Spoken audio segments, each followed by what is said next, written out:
could happen? Oh, indeed. What is the worst that could happen? All right. So our goal is to either try to sound like the character or just to put our personal spin on the famous quotes that came from the movie The Incredibles. By the way, Nick, have you seen the second one? Yes. How do you feel about it? Um, I loved it, honestly. I think because they had to redesign everything, they had to redo everything because of how long it had been before since they made the first and the second.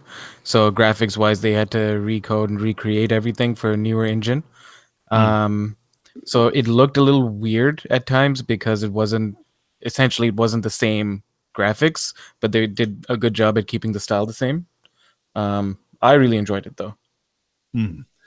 I think I liked the take that they had on it because of the family values that had to be incorporated a little bit further with the concept of being superheroes. Like the first one had that, where it was two superheroes who had to hide their identities from their children and all that stuff. And then eventually, Daddy-O was like, haha, I can, run wild a little bit. But the second one, it was more everybody has superpowers and they know it. Actually, no, parents didn't have to hide from the children. Children had No, they didn't have to hide it. superpowers. Yeah, yeah. No, the children had You, superpowers. you They were had to hide it waiting from to everybody activate your else. trap card. Yeah, I You're was. like, This poor fool. He's fucking it's wrong. like, how do we be a functioning family while mommy, starts to put food on the table because, they wanted a lasted Well, I woman mean, at that point for the first movie, it was technically illegal to be a superhero in the beginning of the second movie. of the first movie because of how much damage they were causing to public property and how much it was coming out of taxpayer Yes. money. There was a law that was passed that was either you reveal your secret identity or you don't be a secret superhero. Fair. Fair. All right. Do you want to take the first lines? I feel like we should alternate, but it's on you. I I don't know here. Well, how do we do this? Let's see. I just say we just alternate lines, just randomly. Or you got the first one with Helen and Dash. Okay, who do you want to be?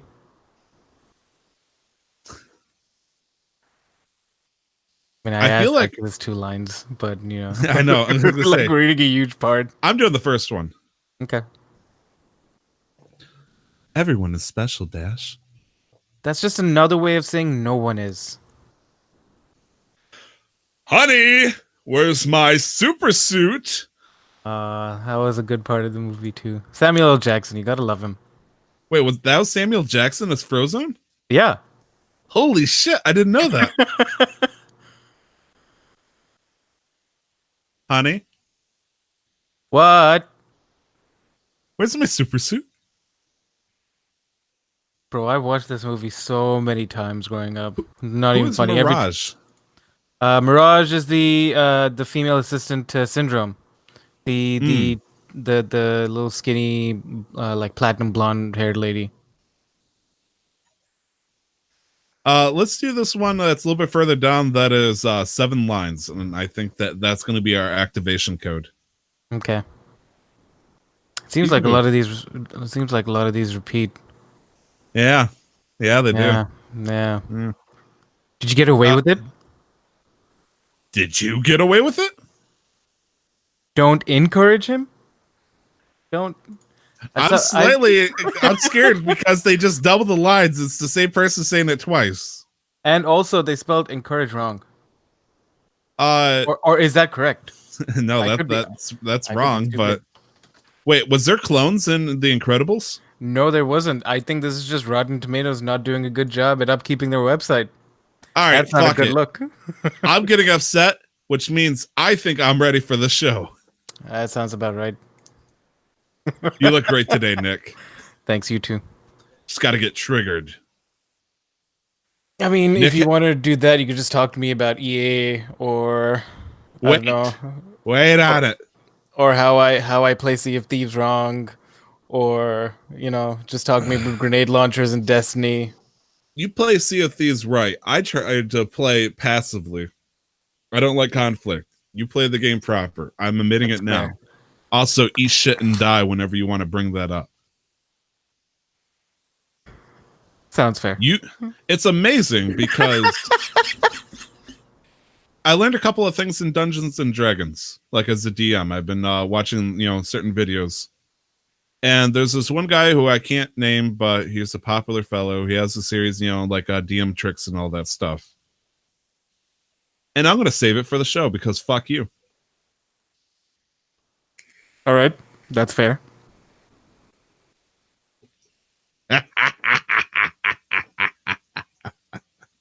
That's cool. Content. All right, yeah, last one. You cutting me off, son? Is there any alcohol in that? I wish. No, I'm playing it clean and sober right now, buddy. Okay. Ooh, are you ready? Is there any alcohol in yours? No, I don't have anything to drink. Do you want anything to drink? No, I'm okay. Wow, this looks horrifying. It does a little bit. Nick, look at me. I'm Mrs. Incredible. God, that looks horrifying. And people wonder why I don't wear contacts. I mean, if it's not like I take off my glasses, like.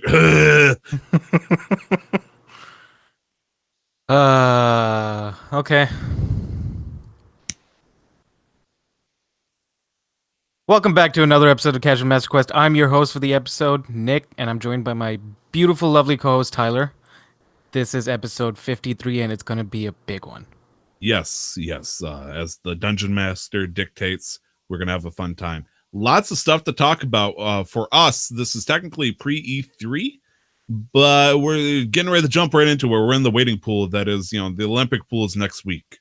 Yes, this is the E3 waiting lobby, but we already have some E3 news to break to you, followed by by a lot of news, and as promised, Pokemon Week number 2, which we will get to at some point, I hope, within good, reasonable time. But before we start talking about all that, Tyler, how's your week been?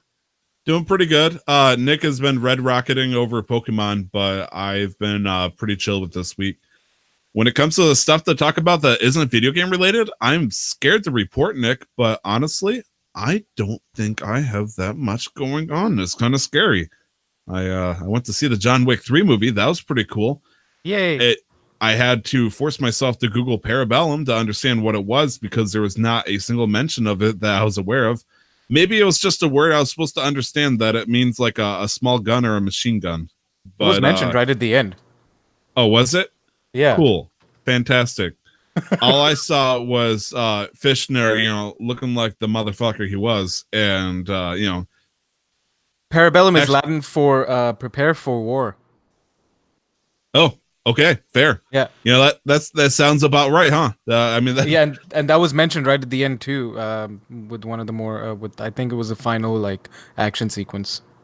It was weird because my wife didn't know how to feel about the movie, and so after she watched it, and she's like, "Was that a good movie?" And I was like, "Well, honey, maybe I should have told you this, but when I went in to look at John Wick 3 and watch it and enjoy it, I told myself that I was going to watch bullet porn. And lo and behold, the angel that is Keanu Reeves with his 6 machine gun wings comes floating and says, 'Blessed you, my child. I shall give you the bullet porn you desire.'" And there was a lot of bullets. So, I mean, it's like I got exactly what I was expecting. So it's like, I don't know what else. It's like Bayonetta, but live action, but with Keanu Reeves. Yeah. Ooh. I mean, that's essentially what it is. It's just bullet time all the time. Who wins, John Wick or Bayonetta? John Wick. Ooh. Well, okay, really? okay. If Bayonetta does something to injure a dog in any kind of way, then John Wick. Otherwise, I don't know. I feel like John Wick would just cut through all the bullshit that is all of her witchy powers. She'd just be there dancing and summoning all of these things, and he'd just shoot her in the head and kill her. That is fair. That is actually very fair. I don't think Bayonetta would kill a normal dog, especially, his dog that's just, sitting there, like, they're staring at each other in the hotel lobby, and the dog's just sitting there, in the corner, pissing on the couch, and Bayonetta's like, haha, and, shoot. No, I don't think that would happen. I feel like what would fucking happen, it would be upsetting, is, she gets in her weird gun pose that, is over, suggestive. and he would be hiding behind a pillar, and then like Russian angels, I guess whatever the mixture equivalent would be of Bayonetta and John Wick enemies would just come pouring in through the window, and they'd be forced to fight together. That would make more sense. I would love to see him fight, but you know, plot points, it just feels like that would happen instead. That's true. That's true. Very unfortunate. Yeah, yeah, I agree. John Wick. You just did something else, which I would consider would make it into your weekly summary. What's that? You just made a purchase. Oh shit! Yes, I did. Yes, I did. So we're going to be talking about the games we played this week, Nick. But one of the games I mentioned before was Horizon Zero Dawn, which is a very good game. But the important problem with that is I'm suffering from burnout. I'm currently climbing out of it by playing Horizon. My PlayStation 4 keeps spitting out the disc. I've talked about this problem before. It's a standard, you know, the initial release PlayStation 4. It's, you know, it's over 7 years old. It has seen its time. It's, you know, served its worth. I didn't get it in 2012, but I know it's one of the original ones that came out there. And, you know, it's lasted a very good life, and it's served me very well. It's currently on its way out. It's not, you know, it's showing like the signs, like the check engine light on it has popped on. Everything's still running fine, but it's clear that it's going out. And with the disc, you know, randomly spinning out every now and then, forcing me to lose progress on a game that I was playing, that can be frustrating. Very frustrating. Sometimes, you know, I'll just be walking by, or, you know, I'll be sleeping, and all of a sudden I just hear my PlayStation 4 losing the shit. It turns itself on because it thinks I'm trying to eject the disc, and it just starts going dee-dee-dee, because there's no disc in it. After it spits it out the first time, it'll just start spamming that, you know, at, you know, 2 o'clock in the morning, something like that. It's like, what the fuck is going on? And yeah, something happened, Nick.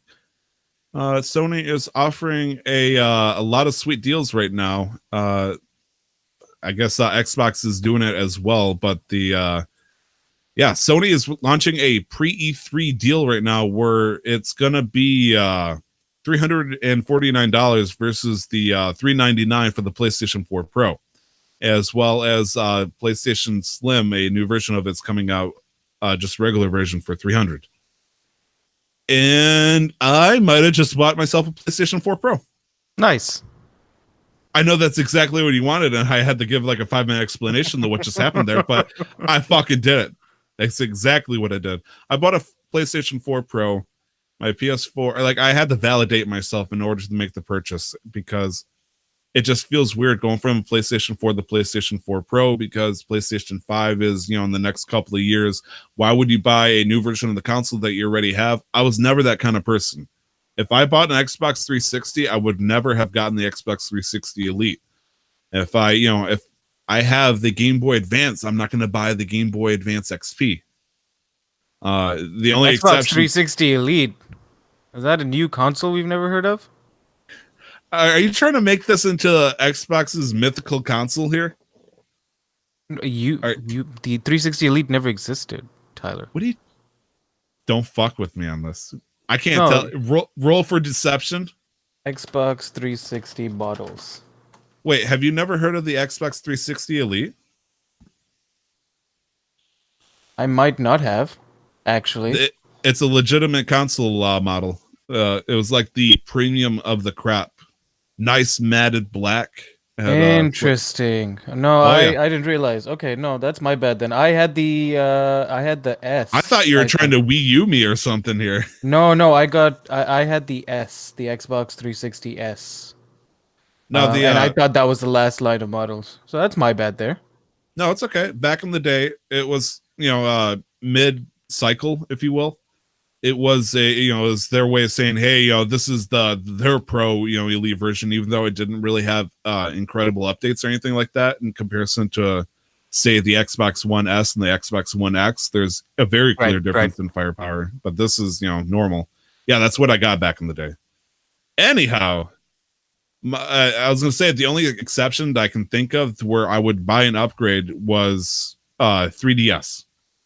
Or the DS series in general, because I did go from the shit brick, the original DS to a DS Lite, because it was nice. Yeah, no, and I think I align with you there. As like a reasonable consumer, I'll upgrade when I need to upgrade, not just because I want to, right?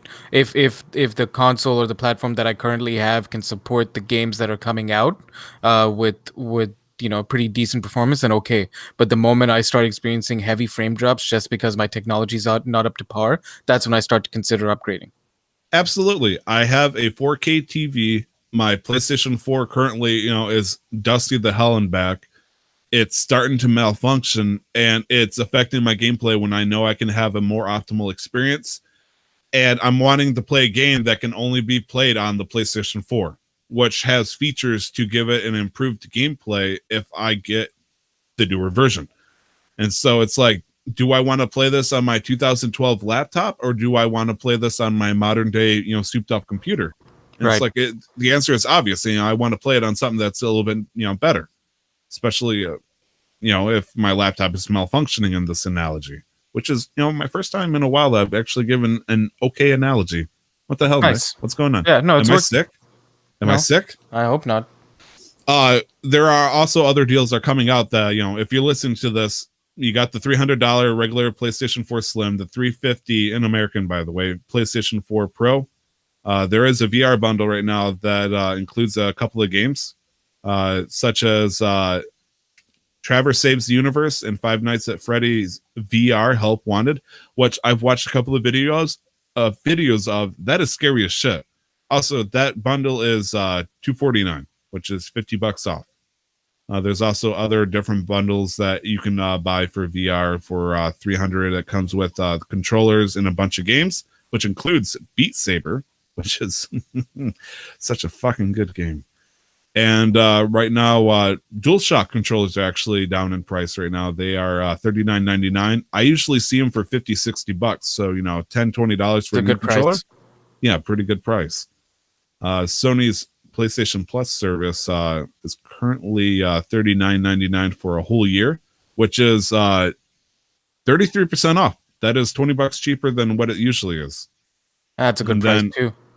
If some reason you want to get PlayStation Now, which is essentially your internet TV cable system through the PlayStation 4, they chop $30 off. Why you do that is beyond me, because just looking at it statistically, it's just so much better to get something like Hulu or Netflix. But that's just an opinion.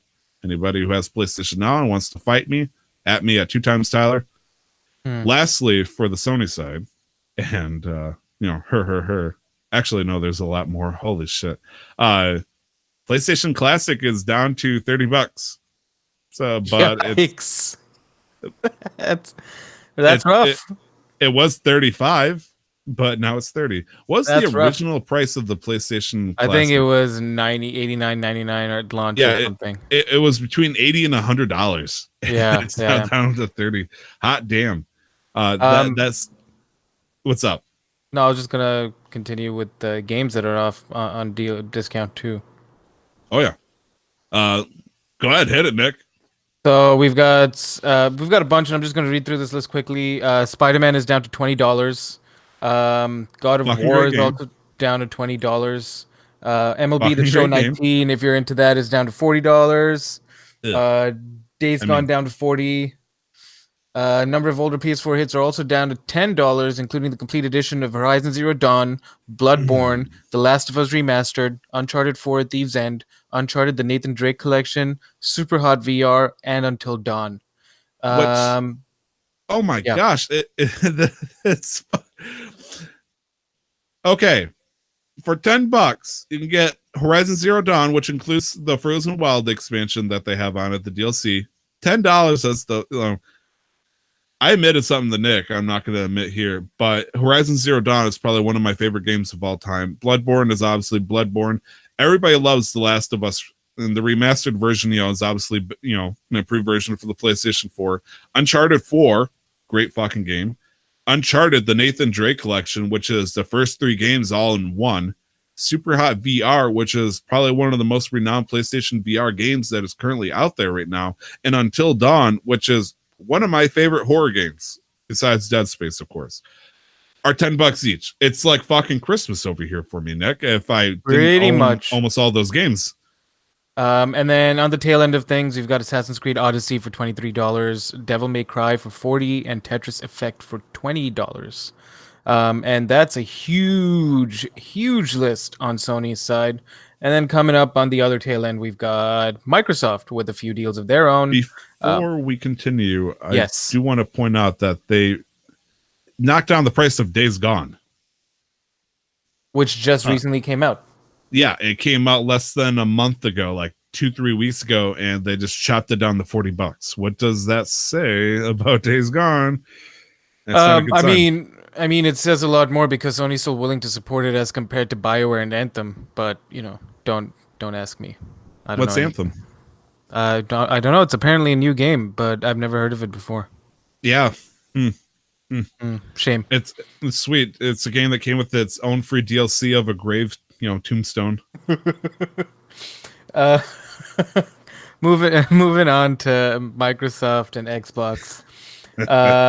The all digital edition of the Xbox One S has now fallen to a $199, which is a $50 in saving. The all digital edition is basically it comes without a CD drive, so you can only purchase digital titles, but it's still a good price. Especially, I've always hated console exclusivity, but if you like Gears of War, the new Halo title that's going to come out, this is a good price, and I would jump on it. A all digital version of the Xbox One S. Yeah, that came out a little while ago, and now it's on a bit of a discount here. There is a gradient purple Xbox One S that comes bundled with Fortnite. It usually goes for oh no, so I think this is going at its standard price at $250. It's just a special edition console specifically for E3. It's an all purple gradient, and my god, does it look pretty. It does. I mean, it looks like the picture that's shown in the article here almost looks like concept art more than the actual picture of the console itself. But Right, sure, right. I believe it. Well, they do a good job with their controllers, and some of their controllers do look prettier than that. I understand what you mean by concept art. It just looks very hyper realistic to the point where you don't believe it's true. I mean, it just looks like somebody took a gradient of purple across it, but it is in fact gradient purple, so maybe that's exactly what it looks like.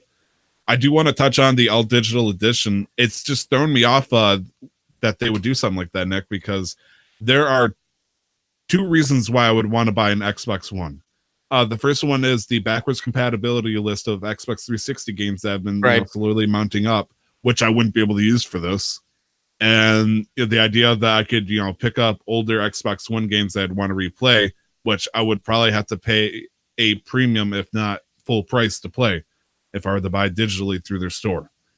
So it's like I'm going to save like $100 on buying the console itself, but then I'm going to start paying out of the wazoo just so I can play the games I want to play, and then not be able to play the games I really want to play that came out for the Xbox 360. Even though I own an Xbox 360 and it's been collecting dust since day one, whatever. Right. No, that's a fair point. But I think this might be a thing with us, specifically, and maybe people like us, because companies like GameStop have been failing for a long time. Physical is slowly dying. Yes. Not slowly, it is dying. And then there's the old guard that hold on to looking out for better deals and just going out and being able to play older games, looking for good deals, picking up 3 for $10 or whatever it is whenever they run that. I still revel in the age of garage sales and mom and pop shops that still sell games for the PlayStation 2. Like, I go to the stores that have Game Boy Color games, sitting on shelves and stuff. That is my homeland. And so, as so long as those stores exist, I will continue to go to them and buy from them. And if they're going to give me a, brand new way to play those games that are up to date, such as an Xbox One S that can play X360 games, I'm gonna still continue to live in that. That is my golden age. I am still in the golden age of playing old games on newer consoles.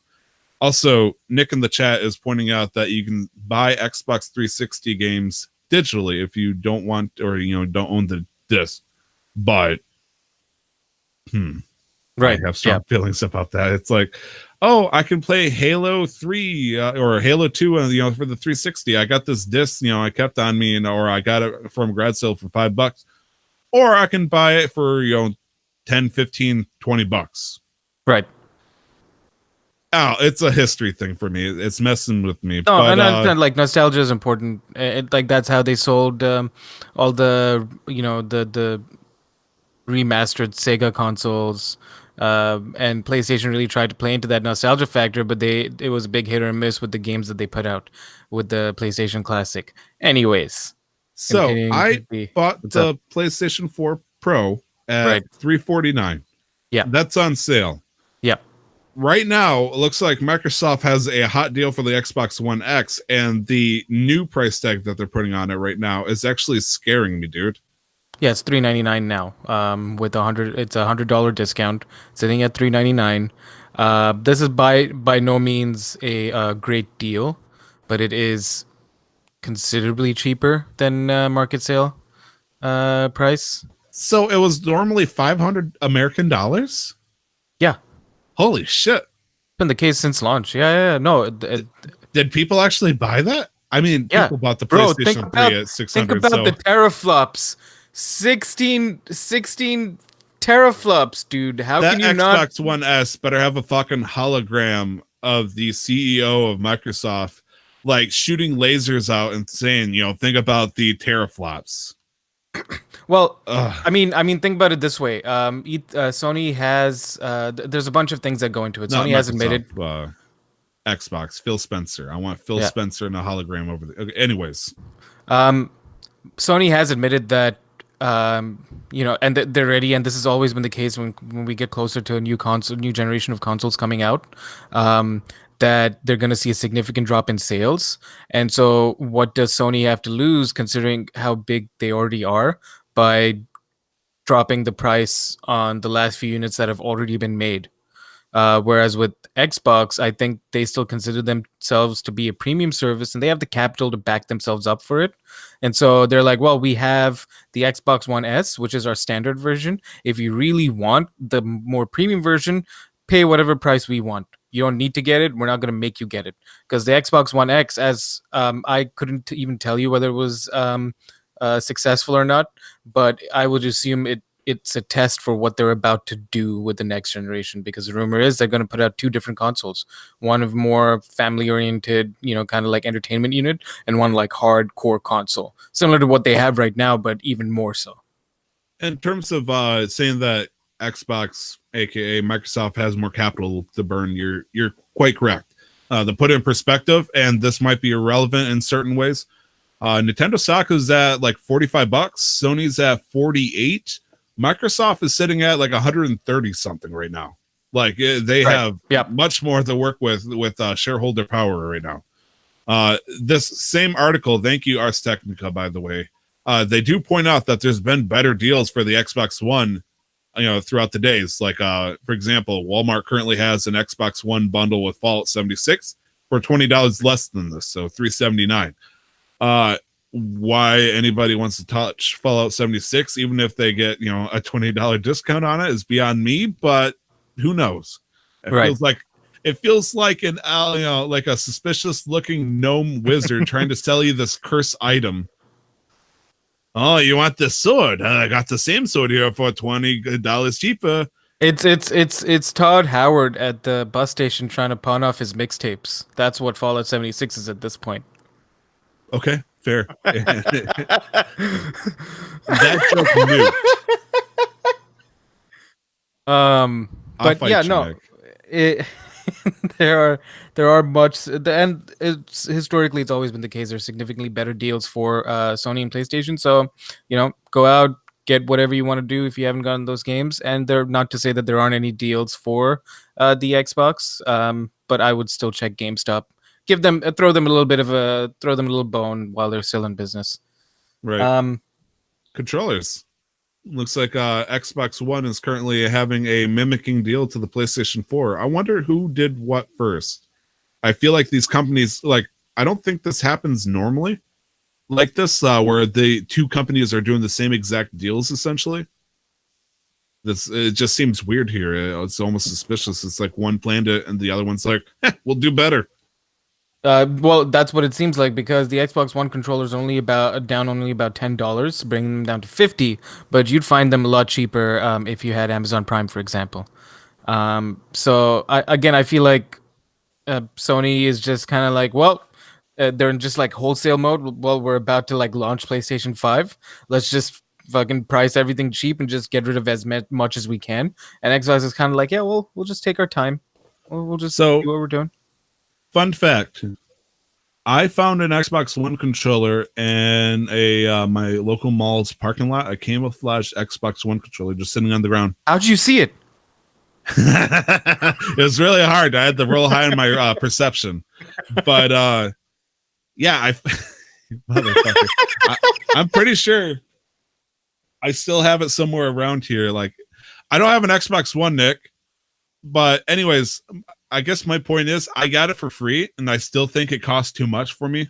Like, I had to bend down to pick up that damn thing. It was Well, my only argument for Xbox One controllers being as high as they are is the fact that they're compatible with PCs. Not that PlayStation 4's controllers aren't. You have to download extra software to get them to work, whereas Xbox One controllers have native support. okay. I do have a question, and this actually might reveal something about that controller I got.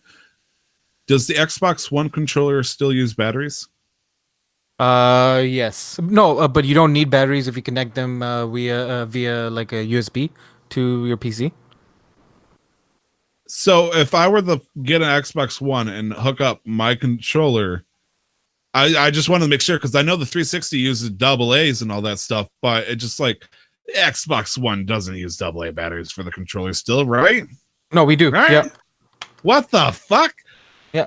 Double A. Why double do A they batteries. still use fucking not internal batteries? What the fuck is this shit? I've no idea. I couldn't answer that to you. I'm not a production designer. Like batteries in general, especially your double A's and triple A's and stuff, is turning into the closest thing we can have to a modern day relic.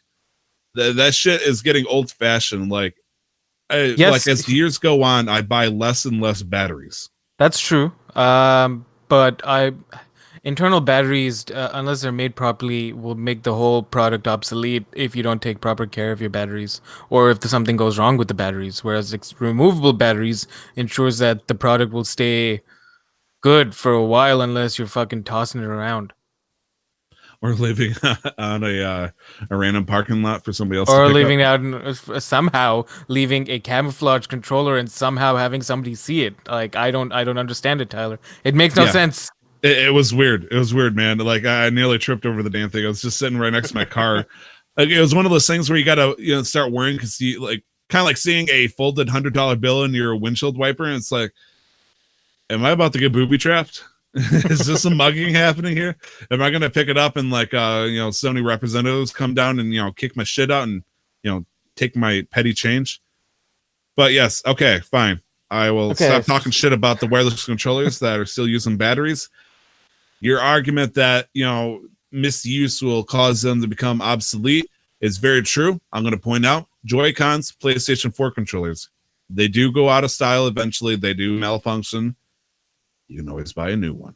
Yeah, no, like I'm not like I'm all for like internal or at least easy maintenance internal batteries, but again, if you're just using it for your PC, you don't need batteries for your Xbox controllers. As Ones long if as you want to connect via Bluetooth. then you'll need a battery. But then they make I pretty mean, long cables, so I'm talking like rechargeable battery packs for the Xbox One controller doesn't exist. Which oh no, they do. Yeah, I know they do, but I'm just like, those things don't exist. They must use they must use Duracell. Right. Oh, okay. Fools. But yeah, moving on from the E3 deals, my week's been okay. It's weird because we're a video game podcast, but we started talking about video games. Yeah, that never happens. My week's been okay. In the courts. Nothing's really happened. I'm just busy with school. I mean, nothing's really happened outside of gaming. Like I'm just kind of just hanging out, just doing school. I've got like 3,000 words to write this weekend. Ew, because I'm that doing sounds 2 fun. writing courses. Yeah, well, one of them's fun, one of them's not. So we'll see. So one of my papers is a research paper where we get to pick whatever topic as long as it's relevant to our field or what we're studying, I guess. And so my focus is actually going to be, and this should be of no surprise, really, considering the fact that I'm the biggest Guardian Con shill among the two of us, at least. My focus is going to be on the good that gaming can do, and really the hidden, the unseen or the unpublicized efforts of the gaming community for the betterment of society. Nobody really talks about all the money that charities like Guardian Con, Games Done Quick, all these wonderful initiatives that, the amount of money and the amount of support that they give back to the people, and to sort of take away some of the negative connotations that have been perceived, or lie with the gaming community, because the World Health Organization recently classified video game addiction as an actual disease. And too much of anything is obviously an issue, but this feels like my pastime or my hobby that I try to do something productive with is now all of a sudden a bad thing, even more, not like now officially. Right. It's like, ah, man, now we gotta, prove that we don't play for more than 2 hours a day because it affects our lifestyle, even if Right. we might consider it part of our lifestyle. Like, But you can sit down and yell at a TV about 2 teams that have no impact on your life for 4 hours and nobody's gonna bat an eye. But then the moment you sit down and you play with friends from all across the fucking world, everybody has a problem. yeah, the moment we start we try to play fucking Mario Party on the TV, oh gosh, that's a disorder. But Super Bowl, it's like, ha, we could commercialize that. Fuck Yeah. this shit. I mean, without gaming, like this wouldn't, I wouldn't have, Tyler wouldn't have made that post on Reddit. I wouldn't have reached out. Like, we wouldn't be doing this for a year now. So stuff like that. Like, Wait, I really, does that mean if we're talking about video games with such passion, this is disorderly conduct? apparently, so we're addicted, Tyler. We need to be treated. We need help. We need help. We do. Well, Yeah. unfortunately, I'm an enabler. And Yeah. Yeah. It's so sad. Can we get 10 to 5,000 gifted subs, please? Anyways. yeah, Um, okay. Jesus um, Christ. So there's a lot. I'm not sure how we're gonna tackle this. Before we get to even more news, Tyler, how what's your what have video games been looking like for you this week? So after I had my little come to Jesus moment with video game burnout and all that stuff, I tried playing Horizon Zero Dawn, which I did play, and I'm loving the shit out of it. At first, like the first hour or two, I'm like, I gotta get used to the controls. This feels weird.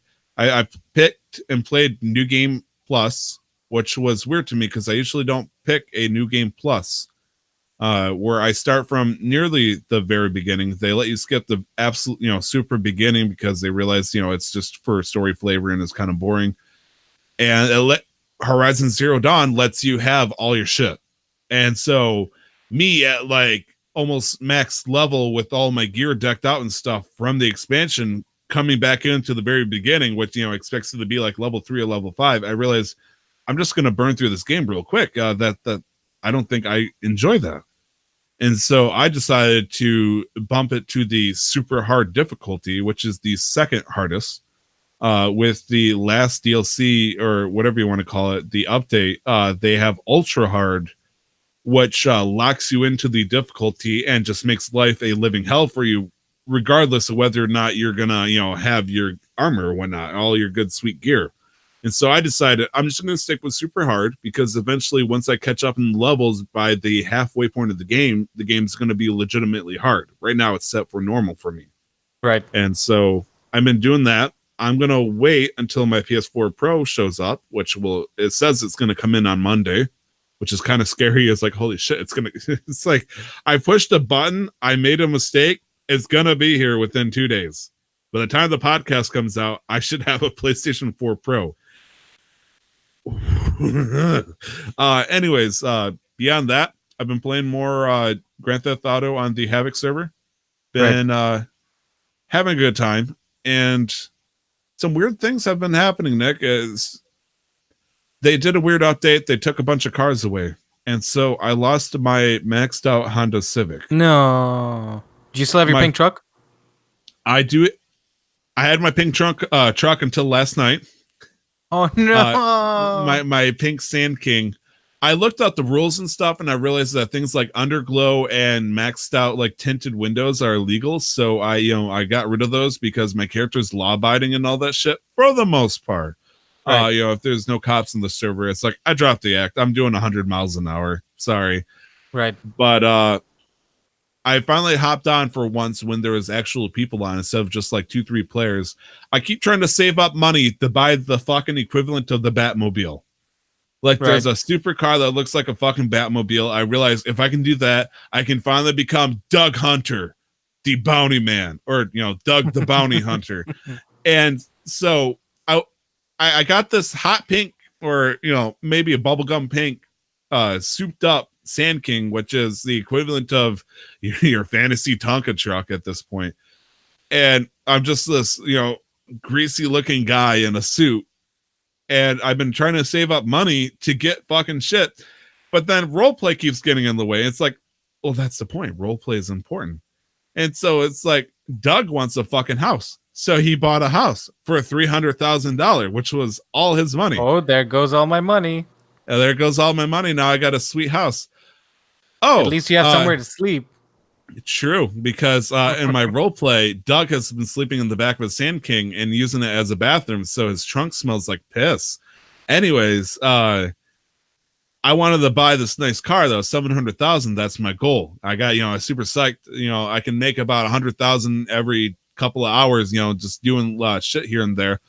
Then they took all the custom cars away, and they raised the stats of the other cars, including the supers. And as a result, they jacked up the price. So instead of 700,000, I now got to pay 1 million. And so it's been a slow, hard push trying to get, Doug Hunter. He's been coming friendly with the police and all that stuff. And he's trying to slowly but surely watch people, know who are the troublemakers, and become this vigilante that's probably going to last for one fucking day because I'm going to tase a bad guy and then probably go to jail. But that's okay. I just need that day. Yesterday, or I guess this morning rather, I was just sitting there having a smoke in the game, watching a cop pull a guy over, and the cop was like, "All right, sir, it's going to be like $200 for this, ticket, or if you want to talk me out of it, wink, wink." And this cop was jokingly suggesting, asking for a bribe. And the guy in the car loses his shit. He's like, "I'm not fucking bribing you, man. That's kind of fucked up. There's no way, a cop should be like this." And so, the guy just gives him the ticket, and the other cops show up. One fucking takes out like a power box. I'm like, okay, tax dollars at work. Yeah, it's like fucking great drivers in Los Santos over here. And so the other cop talks to this guy. And the guy's like, "That dude was trying to bribe me. That's a crooked cop." And so they're walking away. They're having a chat. And I'm just sitting there having smoke talking to the guy who was trying to give the ticket in the first place. And, I'm chatting him up. And I'm like, "Hey, how long have you been a cop?" And he was like, "Hey, this is my first day." I'm like, "Oh." Talk about a short-lived career, huh? And so he's being actually super friendly and chatty with me. And so the other cop lets the guy who got pulled over in the first place take off. And he's like, "I don't think you're going to be a cop for too long, my friend, if you're going to try to take bribes and stuff." And, the first guy's like, "I wasn't actually offering a bribe or anything like that. And, asking for bribes." He's like, "Shit like that happens, you're going to be off the force." And I'm standing right there having a smoke. I'm in stage 2 of being Doug the bounty hunter. I'm in a American flag sweater vest, Yep. decked out, with this sweet get up, and I'm saying looking like America over here with the cigarette, American Spirits, of course. And I'm like, I was just standing here the whole time. That dude was actually asking if he could pay off the cop to leave. Cop never asked for the bribe. He told him that was fucked up. And the cop's like, "That's exactly what happened." And so the second cop's like, "Well, I mean, if you got a witness," and, it's like, I guess we should probably pull that guy over for trying to get a cop in trouble. And so the second cop walks away, and the first cop's like, Thank you. I'm like, no problem. Try to make it the day 2, please. And so I'm trying to make connections with the fucking cops and getting them out of trouble after they accidentally become dirty cops. Yeah, because I Also, mean, for a bounty hunter, that would make sense. You need to have like some sort of beneficial relationship with the law enforcement, because you're gonna it's be going out to do their, quote unquote, dirty work that they wouldn't have time for. especially I'm going to want to be friends with cops that are okay with bending the rules every now and then, such as the one that was, jokingly suggesting Right, for a right. bribe. If I find a by the books, you've gotten too reckless there, Murphy. Give me your gun and your badge kind of cop. I'm going to be in trouble if I ever meet him because I can't take off in the fucking Batmobile because I'm going to come out in this American vest and probably some fucked up makeup for, pretend I'm fucking Batman over here. And so I got to find, oh shit. I got to find my Commissioner Gordon, essentially. Right, I got to right. find the cop that will give me the deets, because I can't listen to the scan or anything like that. If he can text me saying, hey, there's going to be a chase here over by the bank, I can come fucking swooping in. You just come in with your pink Sand King, just fucking T-bone the perp trying to get away.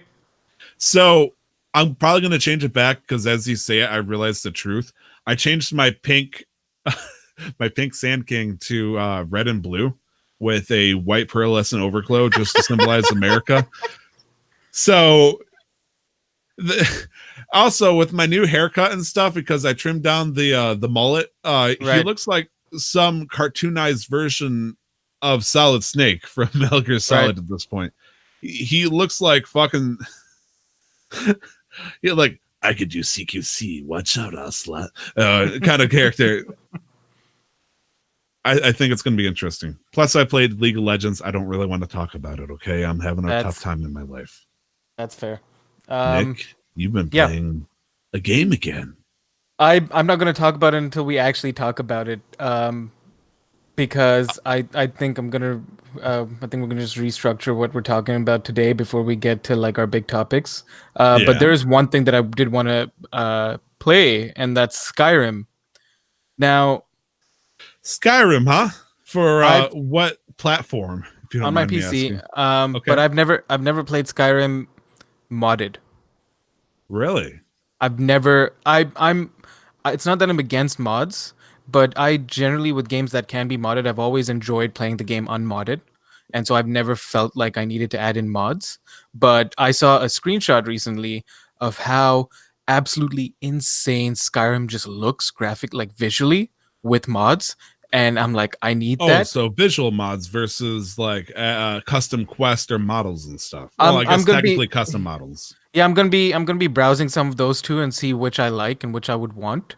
But mostly visual. I wanna play that game in its visual peak.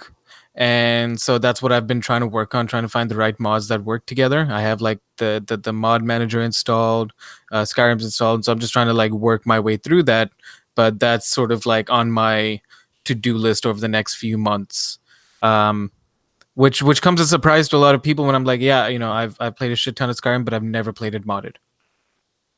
So you want to hit the visual peak that is Skyrim using mods. Sir, if you want to hit the epitome of perfection, may I suggest the My Little Pony Dragon mod? No. But having Fluttershy as a Pegasi come swooping in, chomping the fucking head off of the local guard, shouting yay, and then breathing fire over somebody. That is how Skyrim was meant to be played, Nick. Unfortunately, stuff like that doesn't get me as hard as some other people, but to you each don't their have own. to be hard. You have to run. It's a fucking giant ass pony that can murder. No, I'm just gonna be doing like the trees and water and shit, dude. Like, I just want the world to be beautiful. You know how to upgrade the dragons to their final forms? Are you serious? I'm pretty sure an Elder Dragon is its final form. When Parthenax comes down and descends hell upon the mortals, I think that's what it's meant to be. The only thing that can beat whatever the fuck unicorn you named is Thomas the tank engine. Thank you. Thomas the Tank Engine. I'm okay with what you're going with here because I still picture the Breath of the Wild mod where there's a fucking Lionel that is Thomas the Tank Engine. And so having this giant ass fucking Thomas chase after you, and then like Shrek as a those fucking giant ass ogres, Right. Yeah. the Hinoxes. But just imagine, Nick, you've played Skyrim, like the beginning of it, at least. I've played plenty of Skyrim, yes. Just imagine the start. You're running down. You get, you're one of the prisoners. You're getting ready to be hit for the chopping block, and all of a sudden, motherfucking Fluttershy climbs over the tower and goes, "Yay!" and just shoots everlasting death all over the people. Yeah, no, that's not what I would be doing. I see. Hmm. Nick in the chat is saying someone doesn't know the magic of friendship. No, I don't need friends. I just need death. But Okay. yeah, that's what I'm gonna be trying to do over the next few weeks. While I'm playing another game, which we will talk about. Obviously, if you've been listening for a while, you probably know what this game is. It's really only one of two things.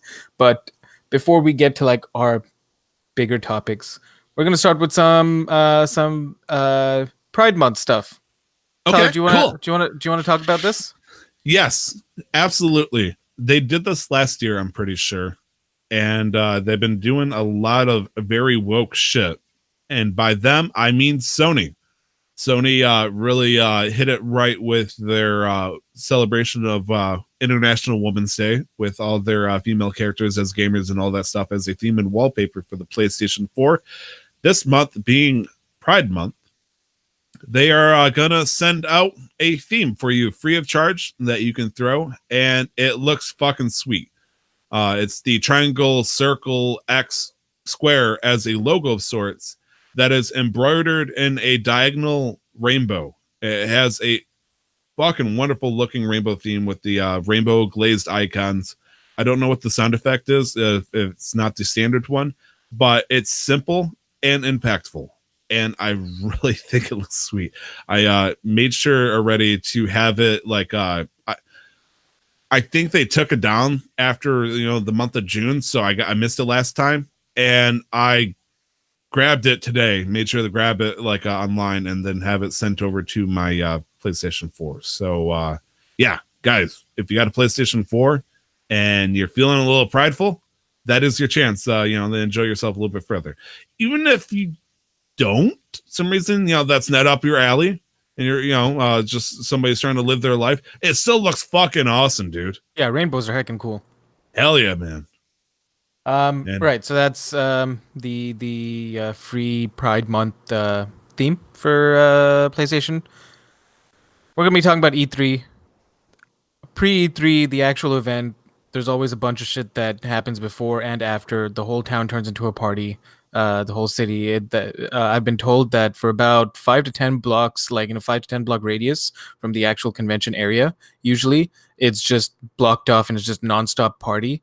And considering all the leaks we've been getting, and I really don't want to talk about the leaks until things have been confirmed. So you'll be hearing more about it next week. We're going to be talking about some things that have already happened. EA has stated that they will not be, they would not be hosting a press conference, but they have announced a few things pre all the press conferences. Yeah, and these are interesting things. One of them is sure to get everybody hyped. Tyler, have you heard of a little universe, a little galaxy far, far away? Very far away. Very, very far away that most people haven't done right, and I still don't think that they would do it right. The only saving grace here is Respawn. So the way you're describing this is actually making me chuckle because I was going to ask you a question. I was going to say, Yeah.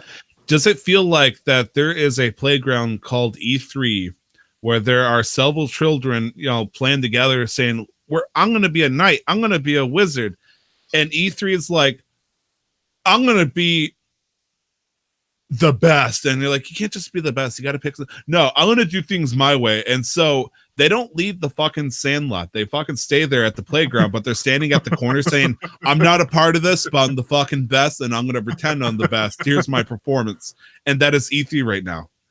EA. It's in the game.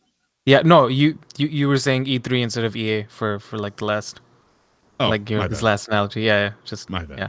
No, Ah, my but bad. yeah, yeah. No, it's okay. I get what you mean. Yeah, no, EA is, and this is good, I think, because EA needs to get its own head out of its own ass. I hope that all of the shit that's been happening over the last year, 2 years now, that they kind of understand that they kind of need to take a step back and look within and try and figure out some of their shit, which is why Anthem was not in any of these announcements. Um, at least that's what I think. I think they need to take a good hard look at Anthem and then honestly just relaunch it and like after they fix all the shit. But I don't think that's ever gonna happen. And even if they do that, I don't think it's still gonna be any good because Bioware's really been shitting the bed. It's going to be Anthem 2. This time we Anthem did it 2 right within a year with the of like subtitle. Anthem. All right, so we've got Star Wars Jedi Fallen Order that was announced a little while ago. It is being developed by Respawn, published by EA, because EA still has all the rights for the Star Wars video games. Um, and they announced Fallen Order a little while ago, and today they bought us some video game footage. And by today, I mean Saturday, June 8th. Um, they bought us some gameplay footage, and it looks really good, Tyler. It looks fucking amazing. It's kind of like I have the thought in the back of my head. It's like this isn't the popular open world Star Wars game that got canceled because they wanted more money faster. But you know what? Fuck it, let's do this. And so the fact that they were able to put this together so quickly, honestly, it reminds me of Lego Star Wars, except the graphics look amazing. Right. And Yeah. just the sound and gameplay, like it's just moving around. It looks and it feels good. And What's impressive is as well, it looks like it looks very so. Say what you will about the games, but graphically and gameplay wise, Battlefront 2 has looked pretty impressive. And I like that Respawn has kept that aesthetic to a certain extent. It looks well polished. It looks fluid, and considering Titanfall 2 and Apex and how smooth the two of them already are, albeit they are first-person games, I was not expecting anything bad from this game. But the fact that they were able to get us some gameplay footage this early, which is not a surprise that it's E3, and by all means, this could be cinematic footage. It could be pre-rendered, but they have something and they've shown it to us and it looks good. It honestly gives me a vibe of what Darksiders should have been like. Just with the motions, the traveling. Like there's moments in the scene where the guy's climbing across grates and stuff of this Right. badass Empire ship, and he's stealthing around, and just the powers that he has, it feels clearly Star Wars. He can reach for somebody and pull it towards him and lightsaber him through the chest, and Right. then throw his fucking lightsaber at somebody else and chop him up, and it looks nice. It has a good vibe. I think this might be some hope for EA after they kind of put all their chips in a certain game called Anthem, but then they had Apex Legends. So what the fuck's going on? Yeah, I would argue that there's also a little bit more hope for Star Wars video games in general. But moving on from that, before we get more details, there's a beautiful gameplay demo out on YouTube right now. Just go ahead, look. It's about 15 minutes. It shows you some story. It shows you how fluid the movement and the combat is. Moving on, they talked a little bit about Apex Legends Season 2. Now, Apex Legends launched in March or Feb, I think. And then they had the first season, and the first season was really just cosmetic stuff to grind out for. It wasn't super well received by players, by pros, by streamers. February 4th. February 4th. Thank you. That's okay. Then there was also an issue of Respawn not pushing out updates quick enough. The fan base has been a little bit impatient. But with the details that they've announced with Season 2, it seems like it might be some sort of redemption, some sort of saving grace. They have a brand new character coming out, and they have different ways to grind and level. Some of which I don't have those details for you right now, but that is definitely something to look forward to. The new season launches July 2nd, July 7th. Yeah. Tyler, you played a little bit of Apex Legends, right? Yes, I did. I played with you, I believe. Oh yeah. We did play a little bit of Apex. Like I honestly like I love the game, but I can't do BRs. I like team shooters. I like my arena shooters. I can't do BRs anymore. That's why I Oh haven't no, played it in a I've while. wholeheartedly given up on anything that is a battle royale at this point. Honestly, unless you count Super Smash Brothers 100-man mode at that point, I'm pretty sure I won't touch it anymore. I mean, the new character Watson looks very interesting. The concept and the style looks pretty cool, but it's not like that's gonna hook me and draw me right in. It's like I still got to shoot a bunch of people that might talk about my mother. Right. um, so we've got a new gun Or coming. I This might is play for with somebody that might say, "What's up?" after they kill somebody. um, July 2nd is the launch date for season two. Season two is called Battle Charge.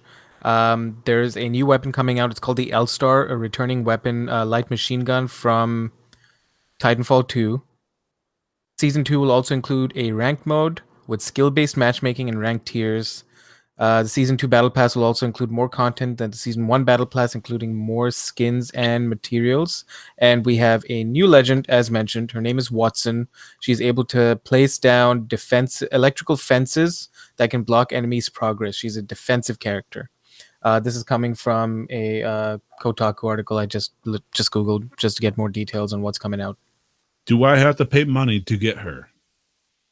Um, I don't believe so. I think it just takes a while for you to unlock enough credits to be able to play new characters. Okay.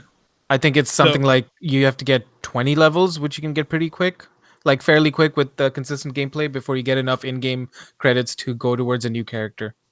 all right, fair enough. Fair enough. Yeah. I was just worried it's one of those. Hey, you like this character? Get ready to cough up money. Yeah, I mean, you AKA can if you want to Riot. just get it immediately, but you don't need to. Ah, okay. So that's Apex Legends. They announced Battlefield 5. Which No, sorry. I'm gonna say, Battlefield 5 is, I'm pretty sure, out. That's how little I've heard of Battlefield 5 that I thought it was re-releasing. They announced a new big map. Yeah, it came out last year in November. I want to point Oof. out that with E3 and EA, out of like the 6 games that they listed, uh, half of them at the very least are games that are already out. Yeah, they're just pushing out more content for those games. So with Battlefield 5, we have a new map. It's going to be coming out. It's called Al Sondan. Sure. Um, Sure, they're going back to a more Pacific setting, and there's a new chapter 5. There's something called Operation Underground. I don't know, Battlefield fans. There's something new coming out for you guys. Um, FIFA 20. Yeah. Nick is saying in the chat that they're adding Japanese and American troops in the with this update. Oh, that's interesting. DLC. So that will be interesting. Hey, FIFA 20, that's a game, right? I wasn't sure if it was going to come out this year, but holy crap, they're pushing it, huh? It came out of left field, Tyler. You know, after all the struggles, the financial struggles that the FIFA franchise has clearly been having, I couldn't believe that they were able to pull up men together to actually put this game out. Oh man. Now, I was concerned because there was actually going to be a planned revolt in Brazil, and they had to make a lot of sacrifices and choices, and so yeah. Oh no, they're making more money by sending out FIFA 20. Purely satire, if nobody's picked up on this yet. But FIFA 20 is coming out. We've got NFL 2020 also coming out. They announced a new expansion for Sims 4. Really? A new mode for a soccer game? I'm sorry, football game. Football game. Sims Sorry, 4. FIFA. Tyler. FIFA game. Oh, Sims. Oh, I already moved past FIFA. But what about Madden NFL 2020? Also, I already mentioned that. We're not even going to pay homage to the great sports of the. Okay, so Sims 4, a game that's been out. I mean, okay, like realistically, is it a surprise anymore that these games are coming out? No, they're money generations where they're just putting stick-it notes on it with a higher number. It's okay. So The Sims 4 has been out for a very long time. So once again, instead of putting a new number on it, which would mean more work, aka, oh no, we got to stop making money off of this game that came out in 2014. They're gonna create more shit for Sims 4. It's like EA. It's like, this is perfection in Sims 4. How can we get better but add more content for you to buy? It wouldn't matter because we're making more money, so they don't care about the game getting. I've not played Sims, so anybody who likes Sims, don't take offense to this. We're just shitting on EA. There's a new expansion coming. It's called Island Living. It launches July 16th on consoles, July 21st on PC. Basically, it takes place in a tropical setting. We've got volcanoes. You've got new events, new kinds of fashion. Visually, it looks fun. It looks like a Sims game. It looks interesting, but yeah, that's Island Living. It's disappointing because with this expansion, they can no longer drown by going into the water. Because they now have the ability to swim. Yeah, send a sucker into the pool and they turn around and God himself removes the ladder. It's like, I guess I just die. But at least they give us the opportunity to sacrifice our virgin Sims to the volcano god by, placing themselves near lava death. Good deal. And now we have the biggest announcement that EA has made in years, Tyler. What? Yeah, it's actually happening. Dead Space 4. They're bringing back Fist. Something else. I'm gone. Bye. See you later. Nope. Peace, dog. Skate 4 has not been announced. It's never going to happen. We'll just move on. Just to quickly wrap up also and remind everybody of upcoming press conferences. So we are recording Saturday, June 8th. Electronic Arts was the planned schedule. Sunday, June 9th would be the Xbox conference at 1 p.m. Pacific Standard Time. Bethesda at 5:30 Pacific Time. And then on Monday, June 10th, we've got the PC Gaming Show at 10 a.m. Pacific, Ubisoft at 1 p.m. Pacific, Square Enix at 6 p.m. Pacific, and on Tuesday, June 11th, Nintendo live stream at 9 a.m. Pacific. So next week is going to be an information dump. Get yourselves ready, folks. But I would like to point out for the record, there's going to be every fucking podcast with the video game tag on it that's going to be talking about E3. That is true. I promise you from the bottom of my cold, solemn heart that, horribly, alluded to the idea that Dead Space 4 could come out anytime in the next, 50 years, that we're going to give you something that's going to make it a little bit more enjoyable than just reminding you that there's cool games coming out. So that's something to look forward to. Yeah, either we'll just talk about the games that meant a lot, or Tyler will cook up something and take us along for a ride. Oh, so you bet your ass I'll cook something good. We'll see what'll happen. Now, that's the new stuff. Well, not the new stuff out of the way, but that's all the other stuff out of the way. Because right now, Tyler, we're heading back to a time where Activision no longer is in charge. In a very familiar solar system, moderately far, far away. I don't know why I was trying to sound like Kojima there. That's fine. It is I, Kojima. That's what was talked about last week. Kojima needs to stay in the honeypot right now. Death Stranding. Yeah. Anyways. Yes. Bungie had a big stream this week, and they made a lot of announcements. The new expansion has been announced. It is called Shadowkeep. It comes out September 14th. It takes players back to the moon. And the other game that I have been playing this week is, in fact, Destiny 2. A new season launched this past Thursday, and I have been just getting myself up to level, playing the new activities, which has actually been really fun. Who would have thought that Bungie could have discovered that you can use t-shirt cannons over the fucking internet by launching these goddamn things at us? Also, Nick, do you like bananas? I do like bananas. Ooh, you do like bananas. So are you a bitch that likes bananas? I'm not. There's something I'm missing. You know where you can find bananas? Where? You're gonna be a bitch that loves bananas. You're gonna find the bananas on the moon. Moon's haunted. Biatch.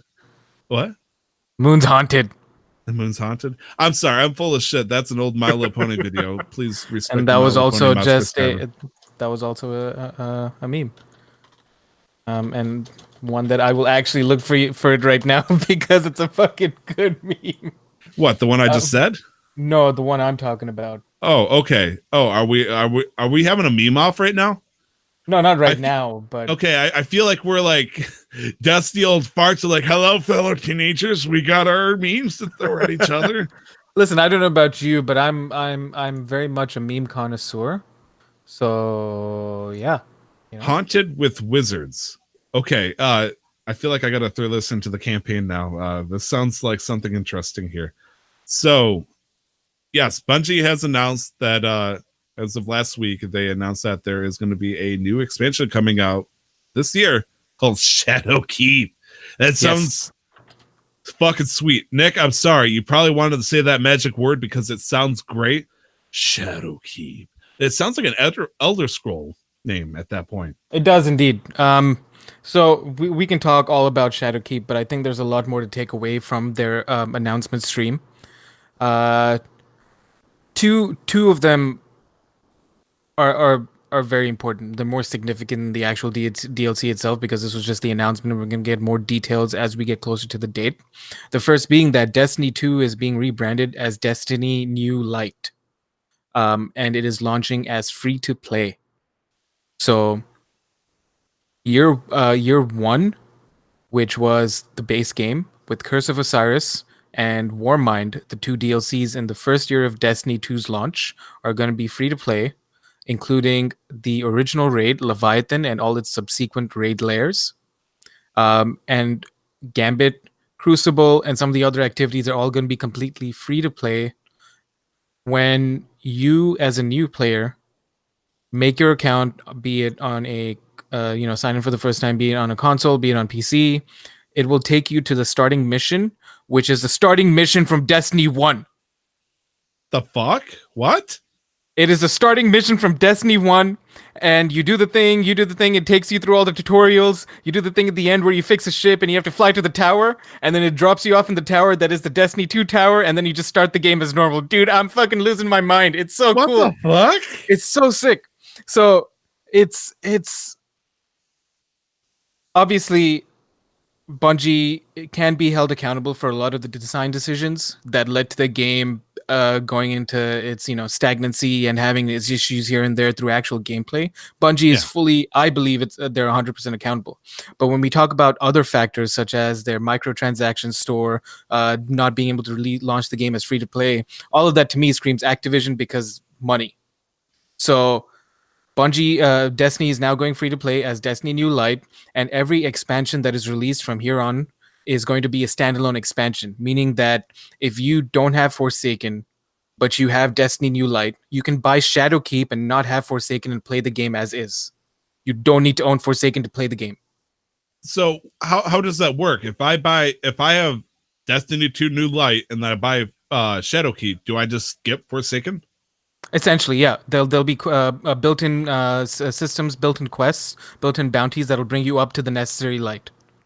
Kind of like the Gambit missions that just kind of beefed me up the fucking, was it like 600 or 700 and also like even with people who only own Forsaken but did not own the season pass, you still were able to level up to max level. You still had access to a lot of the new Crucible modes and a lot of the new things, so you weren't completely locked out from power leveling even if you didn't have the season pass, the annual pass. You might not have the weapons, you might not have the armor, you might not be able to do the activities, but you could still compete in terms of level. So I would assume that sort of logic follows here. For example, when Forsaken came out, if you did not have the base game and the previous two DLCs, you couldn't play Forsaken completely, or they wouldn't even let you progress through certain areas. Whereas now, these are standalone expansions. So if you've never had Destiny ever, and then you came and you bought Shadowkeep, you could play Shadowkeep as is because most of the current game is now free to play, or is now going to be free to play, and you don't need anything else. If Shadowkeep can stand alone, you don't need any of the other previous whatever. It's very frustrating because when it comes to any MMO that I've played in my entire life, you think of the big ones, World of Warcraft, RuneScape, I can name quite a few actually. Final Fantasy 14. It's like all of those are well and good, but they're all fantasy like. Whereas Destiny, specifically Destiny 2, when I finally picked it up and started playing into it, it was the first MMO where I was having a legitimate good time, whether or not I was playing by myself or with friends. And it was the only MMO where I would do anything in my fucking power to try to get other people to play with me. Right. Like I was trying to be friends with Cam, Nick. That's how much I wanted people to play with me. And it sucks because my other friend Nick here, he's been trying to get me to play Destiny 2 for a while. I'm like, I'm not feeling it. No, not really. Taking Cam. Not me, Nick, the other Nick. Other Nick.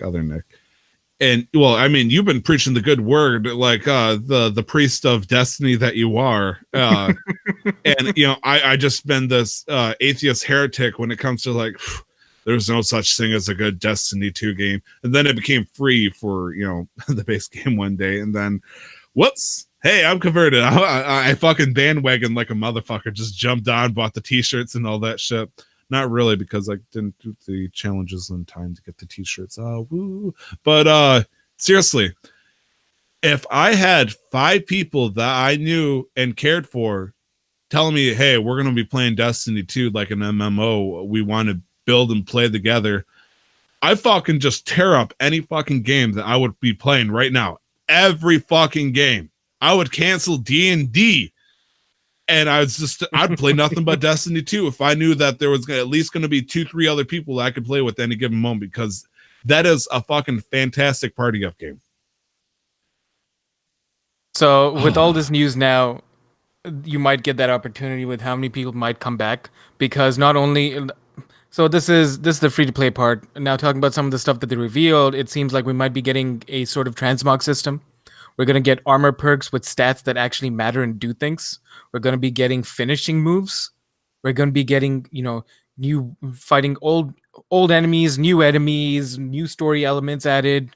It's exciting in terms of the actual core content for the DLC. We'll find out more about that as time goes on.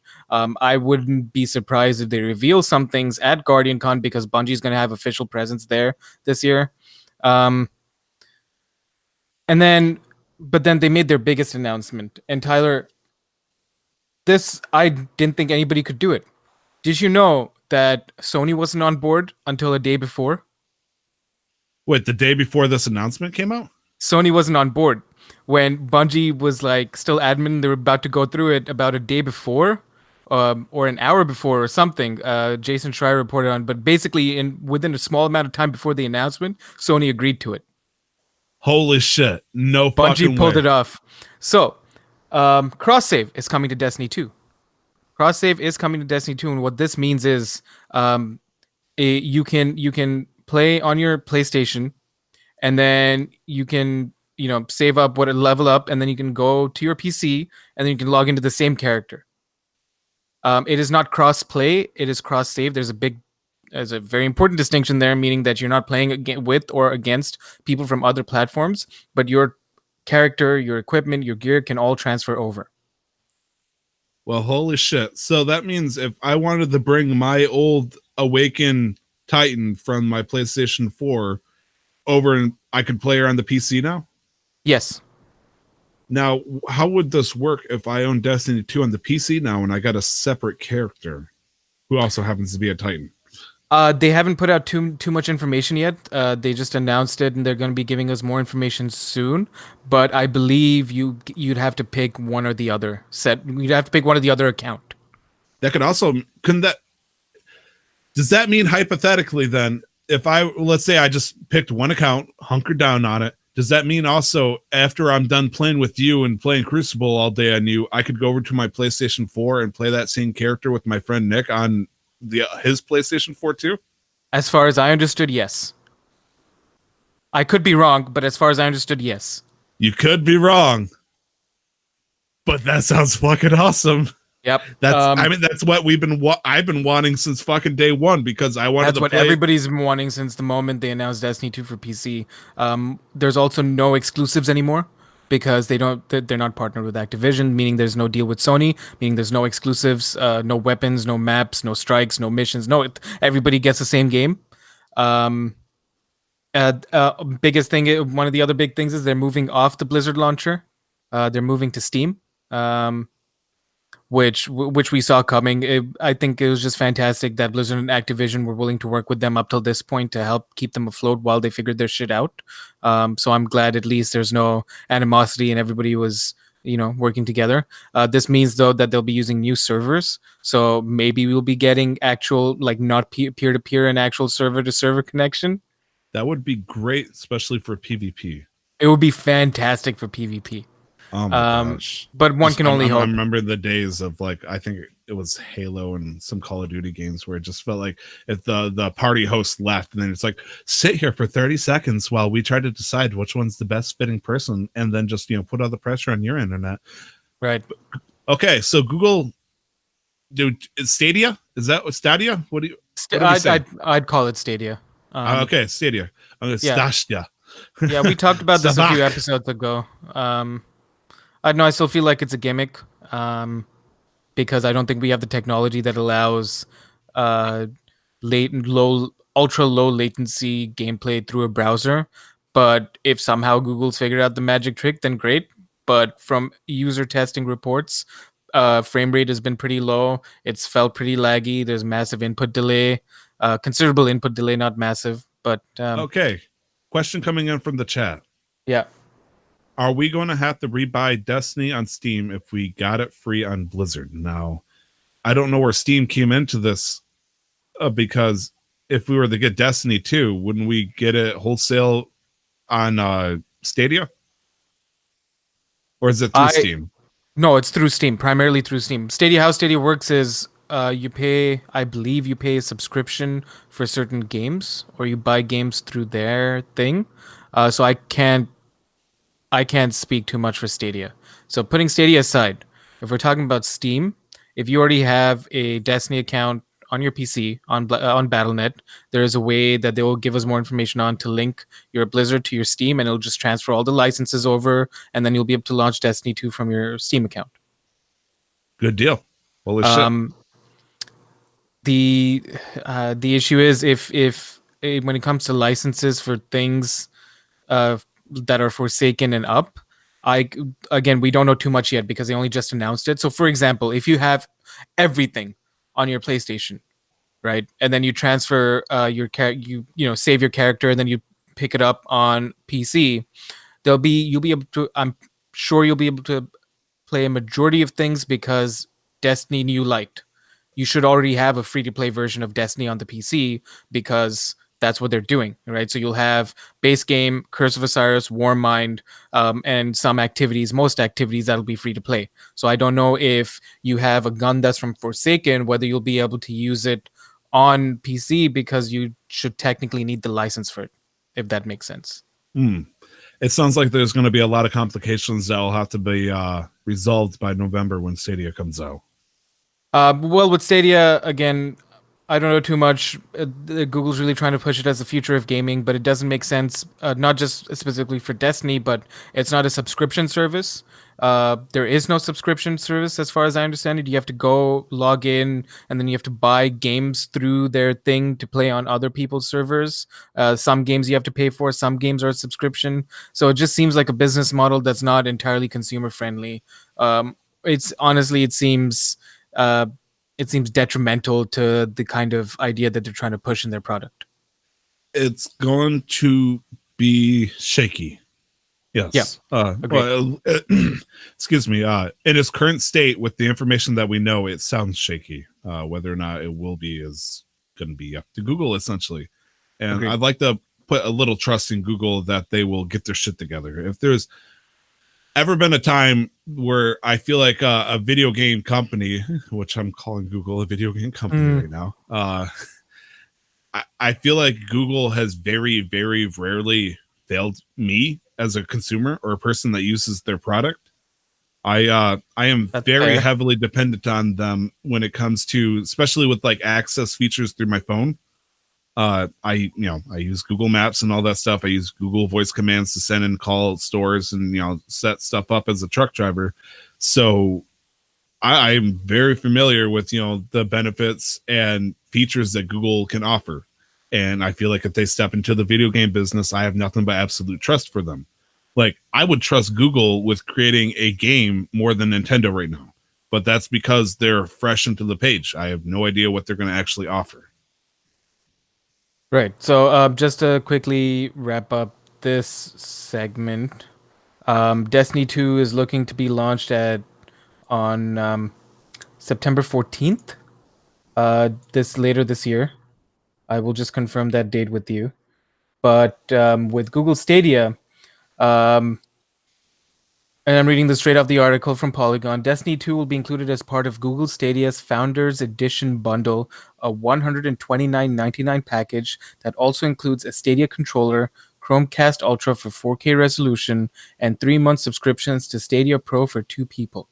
The Founders Edition will offer access to all of Destiny 2, the original game, its existing expansions, and the upcoming Shadowkeep expansion and annual pass.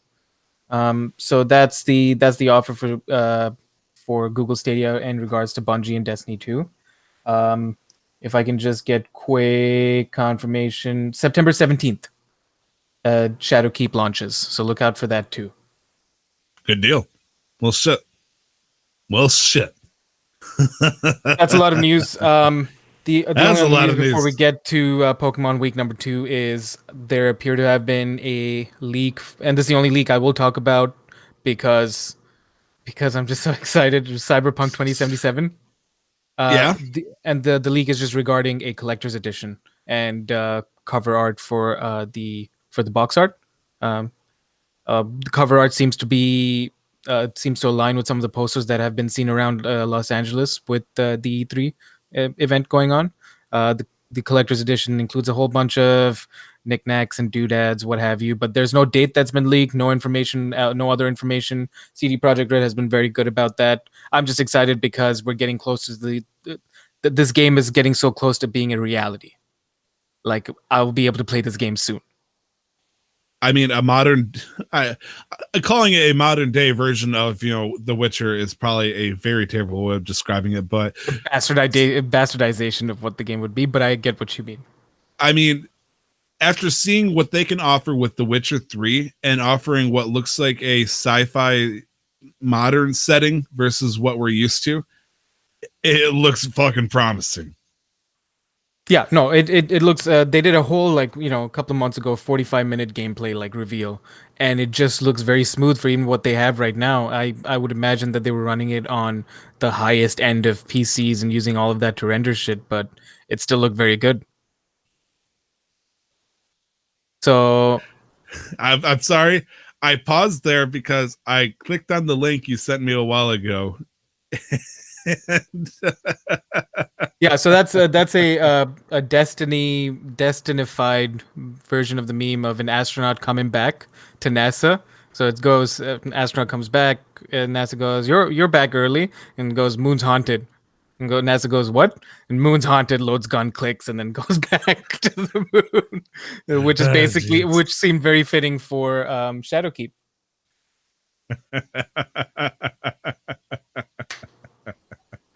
So we had a Pokemon Direct. No problem. We had a Pokemon We did Direct. have a Pokemon Direct. A lot of people are hoping. It's weird because Nintendo's like, we're gonna have a Pokemon Direct soon. Everybody's like, are you gonna talk about Animal Crossing for the Switch? And it's like, no, they're probably not. They're gonna be talking about fucking Pokemon, dumbass. The Pokemon Direct brought us a bunch of very interesting news. First off, Pokemon Sword and Shield confirmed release date November 15th, 2019 worldwide. Fuck yeah. Fuck yeah. Tyler, I would like to, and I didn't say anything until now because I wanted to do this publicly. I would like to remind you that a couple of months ago, you bet, not anything this time, thankfully, that Sword and Shield wouldn't come out this year. Did I make that bet? Yes, you did. You said I that I bet that it wouldn't release this year. It's gonna come out in 2020, and I was like, "You're fucking wrong." And guess what? You're fucking wrong. did it, if I made that bet, then I am wrong to my benefit. I'm okay with this. Um, I was thumbing my nose so hard there. the Pokemon Direct brought us a whole bunch of new information. Tyler, I linked this page which I use a lot, Cerebi.net. Um, Oh do yeah, I you do mean, you, Starebi is like one of the holy ground next to like Bulbapedia in terms of Pokemon information. do you want to cover anything specific first?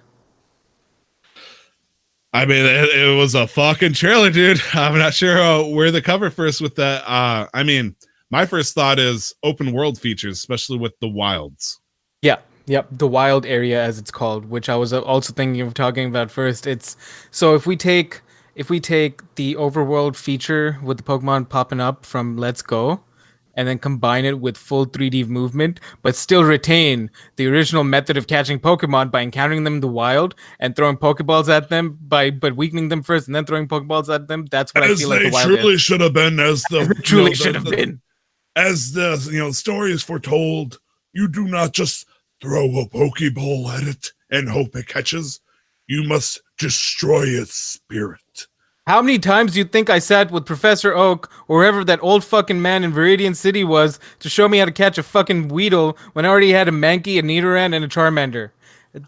We don't just chuck Pokeballs at Pokemon. You gotta weaken them first. I know what I'm talking about. I talked to that fool so many fucking times, specifically for the Missingno glitch, but whatever. We all know about that goddamn Weedle, who has a 100% catch rate. That fucker probably has like a mountain of Weedles. He's going to be the next Pokemon villain. He just has lurks in Master the Balls sewers. painted. He just has Master Balls painted as Pokeballs. That's the old man's trick. That's what Yep. it is. That's actually the father of the president of what Silphco. Yeah. He had the proto Master Ball that just looks like a Pokeball, and he uses on fucking Weedles, just like don't ever challenge me or else He you'll has get a wrecked, son. he has a production line in his basement, so he has to get rid of them somehow. So he does hourly demonstrations of catching Weedles that aren't even native to the region. He actually catches them with regular Pokeballs, releases them back to the wild in the area, and then recatches it just to demonstrate how to catch Pokemon. So the wild areas, as they're called, Question. yes. In the red and blue for the Game Boy version, does that old man actually damage the Weedle? No, I'm I pretty think- sure he. So think he he's just- completely destroying what we just said right there, where we don't just throw Pokeballs at him at full health. We are undermining our own statement here. Yeah, no, 100%. Yeah. I mean, Leaf Green and Fire Red, I believe he does actually damage it and then throw a Pokeball. I mean, and also technically, you could just use Quick Balls True. on like lower level unevolved versions, and you can stand a pretty decent chance at catching them. Sure. Okay. Fair Yeah. enough. Anyways, the wild areas allow you for full camera control, and you can explore like unrestricted beyond like area restrictions. Like you can just walk around and you'd be able to like fully 3D like move around the camera, and you can see Pokemon in the overworld. this is really weird, Nick, because the last time we got fucking full camera control on a Pokemon, I don't know what came out first. I'm doing a quick check here. Yep. I'm confirming the last time we got full camera control on a Pokemon game, I'm pretty sure it was Pokemon Snap for the Nintendo 64. If you even That was a while ago. Yeah, 1998 or 1999, pardon me. And so just the idea that it's taken That's so 20 long years ago, by the way. to give us fucking full proper control, the look of the camera around in the Pokemon game. We finally did it. Nintendo struck gold. did. And then so it's also been reported that weather conditions in these areas will also affect the kind of Pokemon that show up. So, for example, if it rains, you'll probably see more water type Pokemon, which I And think is pretty cool. Have we ever had that weather effect since Ruby and Sapphire? Because I feel like I haven't seen that kind of mechanic in a very long time in regards to the cast form. That's a Black 2, White 2 maybe had that. Black and which white maybe. I never touched, so that's fair if that's the case. Um, actually, I couldn't tell you. Uh, Generation 3 was such a instrument foundational, such a what a good generation that was, I know, Tyler. right? Ruby and Sapphire. I Uh, can't. so I guess my point is they're plucking like the things that we thought was fucking awesome, but they never really implemented again. It's so weird because they've introduced little things here and there throughout the Pokemon series that just stopped happening, and it was weird. Well, in terms of weather effects, I don't know if there's ever been a case where it's had an effect on Pokemon appearances, but they've had an effect on um, Pokemon appearances Castform? in terms of actual spawn rates, Ah, which is what the case is here. I wonder. I have no idea. Maybe I in guess like maybe in like general. I'm like I know like there are cases where certain Pokemon will appear under certain conditions, but in general, if you what's happening here is what's going to happen is if you walk through if you're like going through a route that has like lakes and ponds, and if it happens to be raining, you're gonna see a lot more water Pokemon. and well, I mean, there's only one game that did that in Pokemon series. That's fucking Pokemon Go. But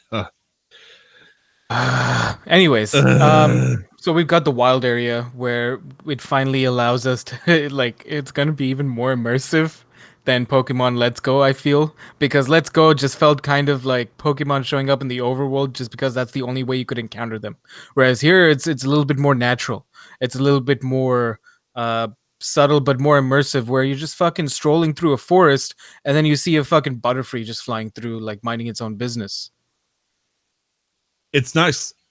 I'm kind of concerned because in the trailer they were showing scenes of like Pokemon like Steelixes and Tyrannitars just walking around. It's Right. like I sincerely hope they're not walking around that easily. But at the same time, if I encounter a Tyranitar when I'm in an area for a Larvitars, I'm probably gonna get wrecked. Honestly, it's like, Yeah. all right, I'm gonna throw my level 30 Pokemon at you. Hey, I'm level 60. Yeah, Right, right. hey, just curb stomps you, and you got to run away. Well, arguably, also this might have all just been for trailer's sake because we also do see a Milotic, and just to like showcase just how it could actually look. And so until we get more details, we wouldn't know. True, very true. Also, it would be cool where running away from a battle, you legitimately just scoop up your Pokemon and you try to run away like Final Fantasy 13 or 15 style, where you're just trying to run from the fight and the Right. Pokemon's chasing after you. So we got new Pokemon. We absolutely knew about the starters, which was what, Flabble, Scorbunny, and Grookey.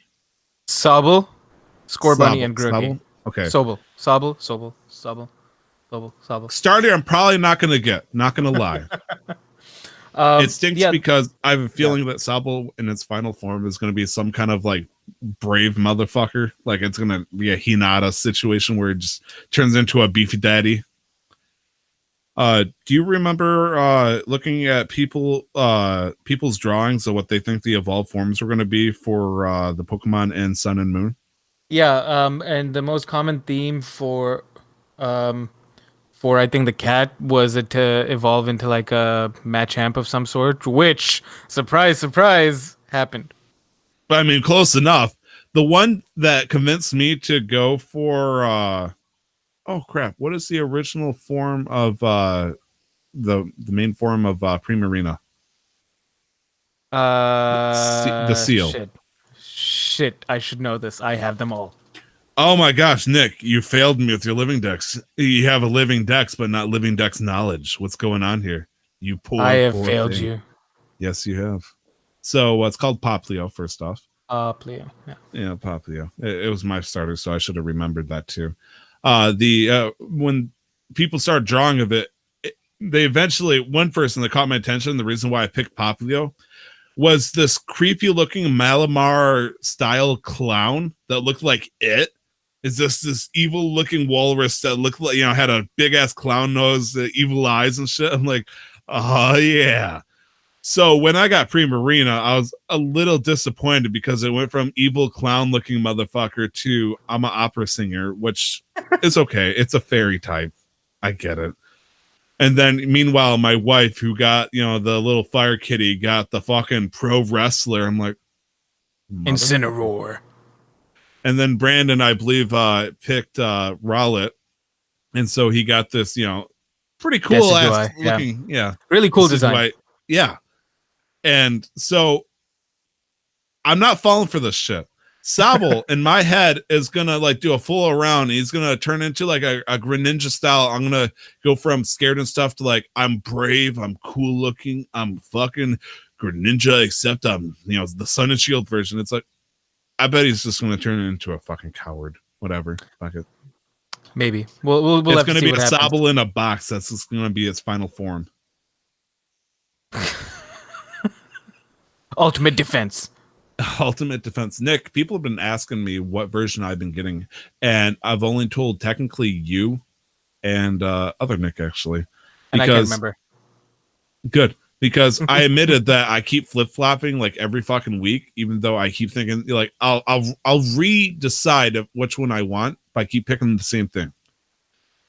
I always like to go for what I thought was, the not as cool one, gold and silver. I was always the silver guy because, everyone loves gold, but, silver is not as valued as much. Right. And so shit like that. Everybody wanted ruby, so I wanted sapphire and stuff like that. In this case, I said, fuck it. I'm going to go for whatever looks the coolest to me. And sword looks fucking cool, as it turns out. So I keep telling myself sword, and fucking Nick in the chat was like, I was gonna go shield if they put the game art of the shield on the back of the box to make it look like you're carrying a shield. I'm sorry, Nick, I'm calling you out. What the fuck? Was it supposed to be a blank box in the front, or were they gonna reverse it to where like it shows the game descriptions and the pictures on the front of the box, and you just you could just take out the sleeve and then just put it back in. It just like reversible, reversible cover art. So you just take it out, turn it inside out, and put it back. And after looking at the legendaries that they revealed for this, you flip-flopping again? No, I'm staying with the fucking sword. I want a goddamn sword, a dog that has fucking gum cancer because he's holding a stainless steel sword in his mouth. So apparently, and a Redditor noticed this from the trailer that they showed us. The blades on the back of I'm gonna say Zacian right now. Zacian. Can you, for my sake and for the layman's sake of the listeners, sword dog or shield dog? Okay, so the sword dog, if you notice, has these appendages on its back. The smaller ones closer to its rear legs, apparently, they come out. And then they extend the pommel of the sword, and then the bigger ones closer to its forelegs extend the blade, because they're smaller in the trailer at some point, and they're missing from its back. So apparently, people are speculating that it'll go between an attack and a defense form, or an attack in a normal form, whereas the shield doggo will go from a defense to a normal form or something. Now, the form that we saw was Shield Dog. Was that its normal form, or was that Shield Dog mode? Like, I don't think anybody noticed anything specifically for Shield Doggo. Okay. Yeah. Because Shield Doggo was basically like, he got smacked across the face. He's like, hey, he didn't do anything. Maybe the appendages on its side come forward out and join with the shield to make the shield bigger. I don't know. I want to see the deviant art of Shield Doggo. Sorry, Sword Doggo. Without a sword, and it's just his mouth, but he has like 2 holes in the side where his gums have slowly molded around the handle. That would be kind of creepy. I mean, if that dog constantly holds that damn sword, a very heavy object in its mouth, and moves it around like that, there's got to be indentations in the gum. There's no way teeth are just constantly hanging around that. He's probably got 4 fucking canines, like 2 teeth, and then this giant hole where imagine if that Pokemon was born like that. It was meant to hold a sword. I'm This is eating the chosen two-sided one. whistle. Yeah, the chosen. He We has been actually put born. the shields on him, but this one actually has the chosen markings of the hero. So quickly to go back to our hard hitting coverage of the Pokemon Direct, and we're gonna continue with the theme of calling them doggos. They announced the two legendary mascots. They're wolves, but they're dogs. We've got Sword Doggo and Shield Doggo. Tyler, I think this is gonna be your game in terms of Pokemon types because just by looking at the design, they're probably gonna be Steel types. Hell And yeah. I mean, looking at the Solgaleo other with steel, designs, so I was happy. yeah. And looking at some of the other designs, like this fucking badass crow, Corvic Knight, that's a flying and steel type. Holy shit. Hmm. Wait, It's it's flying seven in steel? flying and steel. It's seven Get foot the three, fuck out of the Tyler. way, Skarmory. It's seven Carbon Knight's foot coming in. three. That's a massive fucking bird. That's a goddamn. You know what that reminds me of? The fucking pictures of like the Inquisitors have like the mask that has the giant long ass beak, except now it's a Right. goddamn Pokemon. This Um, is the fucking Black Plague that's a Pokemon, which seems kind of fitting with the setting. we are going for a very or at least Pokemon, Nintendo, whoever, Game Freak's going for a very knights, like medieval kind of old English kind of style for a lot of their Pokemon. Right, like Um, the Colosseum that's based off in Rome. Whoops. I mean, right, what? right, sure, that too. Close Um, enough. we've got our normal type for the generation. It's a sheep. It's called Wooloo. Um, Wooloo. we've got time. I can't wait for the internet to make it sexy. Um, we've got You haven't seen the furry art between that and the Mareep? I'm sorry, you're not missing out, not dude. yet, not yet. Um, we've got Gossifleur and Eldegoss that have been announced. They're Two two grass Ampharos, one types. Wooloo. I'm sorry. Keep going, please. And a really cool water rock turtle type Pokemon called Dreadnought. So we're off to a decent start in terms of them announcing Pokemon. The art style looks really cool. Like I really like the general visual theme. Um, what else can we talk about? The Galar region, as it's called, is as we know, is based off the UK. I'm very happy to announce that gyms are back. You That don't like Pokemon. trials anymore, Nick? Fuck trials. I never liked them. I hated Okay. them from their inception. I'm saying for the record then, maybe to spite you, I don't even know. Yeah, fuck trials. Fuck them. Fuck those fucking trials. Sun Fuck and those Moon, out- we tolerated it. Fuck those trials. And what's really interesting is from the Pokemon Direct and from the trailer, it's essentially they've for lack of a better term, commercialized Pokemon gym battles.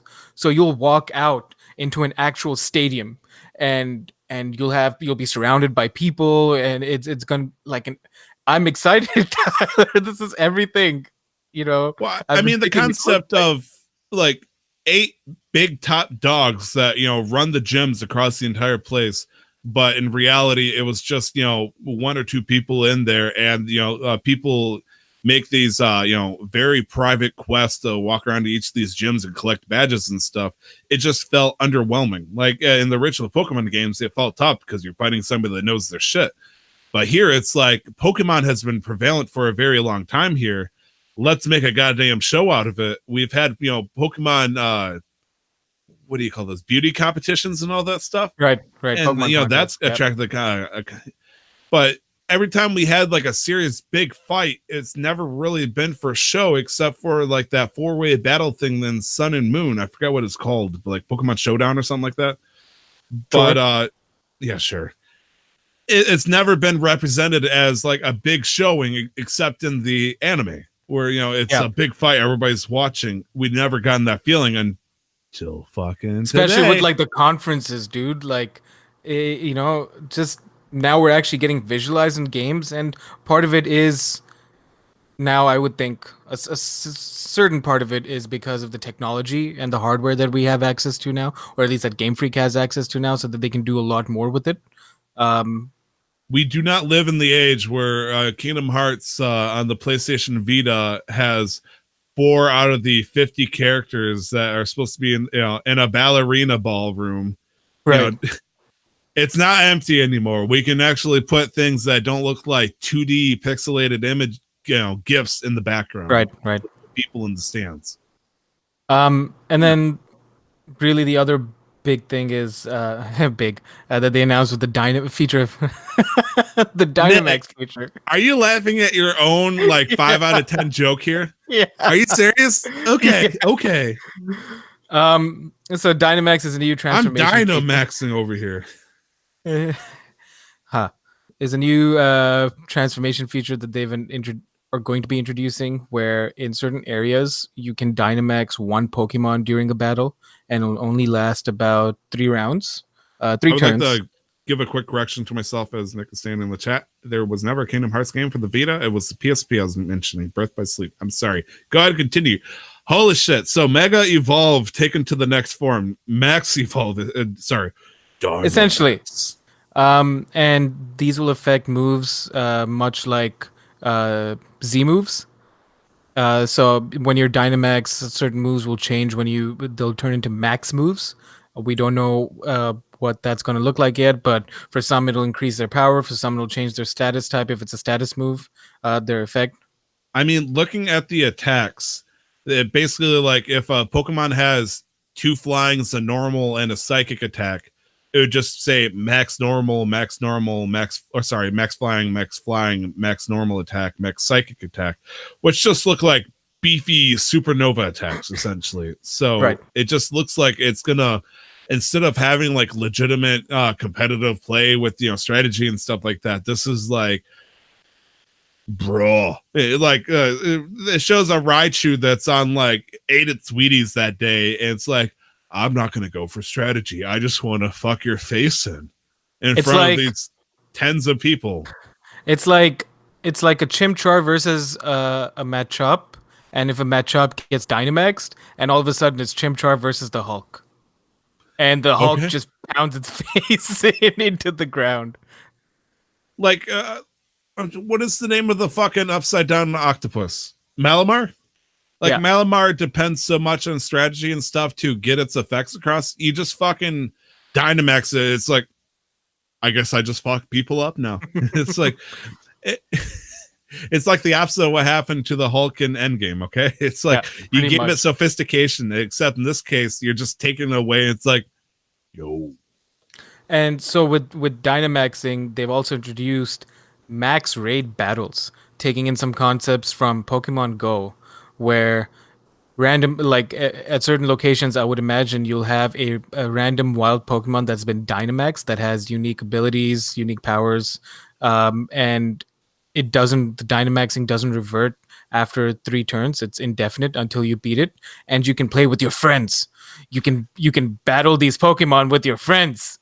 Oh, the moment Nick started that sentence, I heard the heat and passion in his voice, like, you can play with your friends. I was like, oh, yep. I'm so excited. Yeah, you are.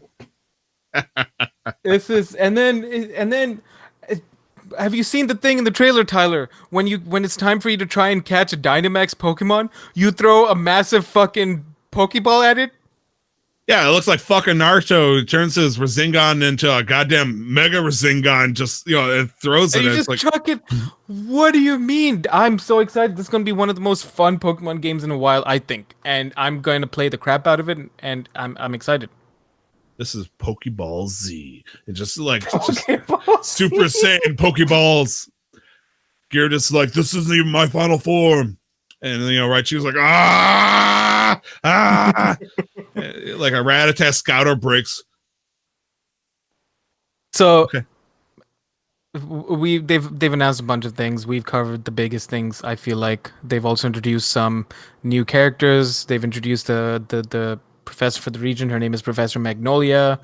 She has a granddaughter who's a researcher and also works with her. Her name is Sonia.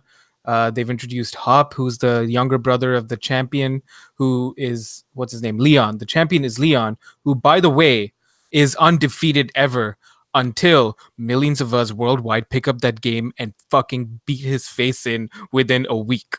Then he's going to be defeated thoroughly. It's so sad knowing that such a happy character that killed at least 24 Buneris to get his fucking cape. Did you notice his hat from the front? It looks like a crown, but it's actually a snapback. Oh my god! It's a snapback that's sitting at an angle so far back that the lip I of the have a hat lot of peeks up problems and looks with like this a guy's cape. design, but he's like an abomination of different cultures put in one. From like the top down, he's supposed to look like a king, but then he has the hipster look from the top. But then he has fucking soccer leggings, and then his shoes in the bottom because apparently he's a soccer player, king, Pokemon champion with a snapback. Yeah, no, I love like they really don't give a shit. This looks like, he's like, I'm the best. I'm gonna dress however I want, and that's what he's done. And everybody else is kind of like dressed normally, and they're just kind of looking at him like, well, are you sure about that? Nintendo probably looked at the artists and say, I want all of you to make a total of 100 different looking champions, and we're going to pick the most ridiculous looking one. And Leon fucking just made it out of the batch. He climbed right out of the bat and he said, yo, I'm Leon, bitch. Yeah, I'm Leon. I play football. I'm undefeated. Look at the hat. It snaps the back. It's Leon time, motherfucker. Regardless, I'm excited, guys. I really am. I can't wait for this game, and the next few weeks in terms of game coverage are going to be intense because there's so much that's going to be happening regarding E3 and then just a whole bunch of things. Summer's usually always been slow, but we all look forward to the start of summer because that usually means E3. Can I make a small prediction for Pokemon before we wrap it up? For sure. I'm going to make a prediction that whenever Leon sends out his Pokemon, he's going to kick it around like a soccer ball and then sends it out. Ooh, I would argue that maybe it's not. Okay, I will broaden that prediction. I will say it's not going to be just Leon. I feel like there's going to be there's going to be one of those trainer archetypes that you fight that's going to do that. Okay, fine. Okay. So like your to say, prediction like, is that Leon's going to do that specifically. I feel like it's going to be a trainer class that's going to do that. I'm going to say that just for shits and giggles, even though this one's not going to happen, there's a 50-50 chance where you challenge him and you throw your Pokeball and he kicks it back at you. And then he kicks it back at you and it catches you. And then you're his new Pokemon. That's the Exodia, the forbidden one. I summon Pot of Greed. And then he's like, no, you flips Uno reverse card. Shit. Okay. Anyways, that's Pokemon. Fucking Pokemon. A lot of shit coming out in between September and November to look forward to, man. Holy shit. I'm very excited. We're gonna go from Shadowkeep. I'm gonna go from Shadowkeep to Pokemon, then back to Shadowkeep, and then back to Pokemon when Pokemon Bank comes out, so I can finish my living decks. Jesus Christ. Yeah, that's game releases. One game that you got on the list here that's coming out this week. Dragon Star Varnier, June 10th, PS4. It is an exclusive. It's kind of scary that they would put a game out during the week of E3. I mean, there's probably going to be a couple of games that come out during E3 with one of those, here's this cool game, and it's right now. And, people are going to, rush their phones. And we got 3 games that are coming out on this day in gaming, which is June 10th. Happy 3rd birthday to Kirby Planet Robobot, what came out for the 3DS in 2016. Coming out for the PC in 2009, making this game 10 years old. Happy birthday to Prototype. And last but not least, happy 14th birthday to GTA San Andreas, which came out pretty much on anything that could run it in 2005. Yo, these games are old, dude. Yeah, no San shit. Andreas is 14, but we're Prototype older, is dude. 10 years. That's true. Sorry, yeah, I was just confirming there really isn't anything else coming out this week. I mean, it is E3, so this is in fact probably the weekend that you don't want to put a game out. I mean, we're having the mega companies shake their asses at us and announcing like big news. That's true. If you try to slip a mid-budget, low advertising cut game out, it's like it's gonna get swept under the rug. All right, and the last thing here is last week we had an interesting email. Yeah, we got our second legitimate email, if you want to call it that, and we were originally hoping that it was the Nigerian prince of old, but it turns out they're not from Nigeria or Africa even. We got hit with a phishing thing that we responded to, partially intoxicated on the the fucking podcast, and they responded back. And so I would like to read the message of our number 4 biggest fan, Yes, Miss please. Aviano Erman. She reads as follow. Thank you so much for your mail and accepting my proposal. How is life over there? Hope you and your family are fine. She says this with a comma and then a period. Sorry for contacting you without your permission, but I hope we can establish a good relationship since we are meeting for the first time. I didn't know we met, but okay. About me. Oh, this is her biography. I am Miss, not Mrs. I'm not married, single and looking. Miss Aviano Erman. I'm for Portugal, but I live in Spain. Wow, this story is deep. I have a good heart.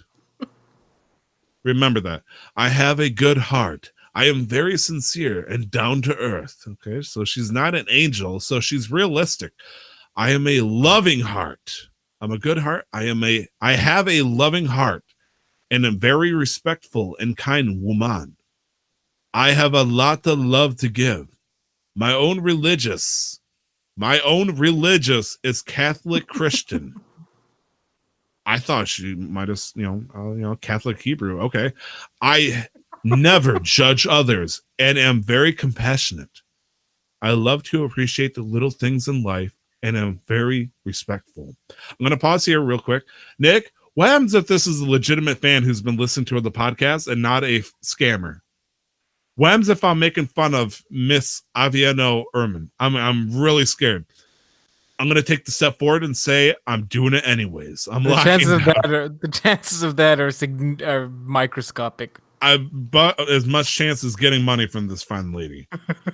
Anyways, I know we are just knowing each other, but we can share ideas and discuss about important things and more issues as we talk about ourselves. I like to think positively, and I care about other people's feelings. Let me stop here for now, because I'm weak. Talk to you more at my next mail to you, expecting your reply with details about you soonest. Best regards, Miss Aviano Herman. So we have a woman who has a good and loving heart, who is compassionate and loving about others, and is a Catholic Christian. She had to stop her contact with us because she was weak at the time. She's sick. Nick, what are we gonna? How are we gonna handle this? I have no idea because I'm just thinking, like you brought up the point that there's a possibility that it's an actual fan, but then they haven't mentioned the show at least once. True. And they want to Um, know more about us, but they can't keep talking because they're weak. They're sick, and yeah, Nick. so that point makes They me have think gaming disorder. That's what's going on. It's fucking terminal, man. it She's makes me crippled. think that they ripped this off like an old letter from like the 1700s, and it's like when you'd actually have to write out a letter, and that would make sense. Like, oh, I'm weak. This is, I'll send you my next. You know what I mean? It's not even I about will. the English. Like, I can't like that'd be super hypocritical of me. Like, I'm not even concerned about the English. It's just purely about the content. It doesn't. It makes no sense, and it's just abrupt, especially considering what our response was, which was, what was our first response? Do you actually want me to look at our first response? Yes, please. Sure. Cold greetings. Contacting you privately. State your kind intentions. You can kick my ribs, which was the slogan that we picked randomly. Casual Master Quest. That was what we fucking sent it. And this is what we got. No, this is definitely a bot or some sort of like phishing thing. So you're gonna have to work with me here. Yeah. Give me random phrases to put into this thing, and I'm gonna freeform uh I this need to beautiful response. I need to thaw my chicken.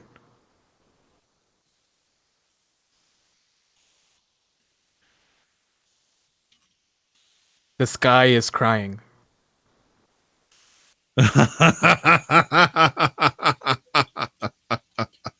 Gas is very expensive.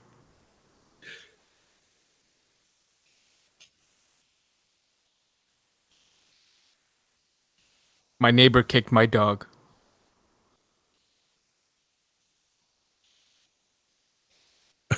All right, I think I got this.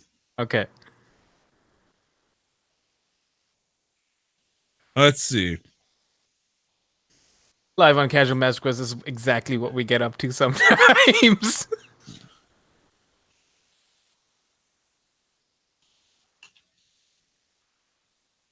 Okay. And I'm going to sign it. And then the nice thing about live is, they got to listen, but they get to hear it. Okay. So, to dearest Aviano Erman, we send our best regards for your diarrhea. I hope you come see us. Thaw chicken is a delicacy here. The skies cry for our return to here. Gas is really pensive. I didn't put expensive, pensive. How is your neighbor's dog? The shoes shine for your Catholic Casual Master Quest. I think we're going to make a connection here. What? I love my this shit. dialect off? No, I love this shit. It's like there was a messaging app that one of my friends forced me to get because that was the only one that he would use to communicate. It was called Kick.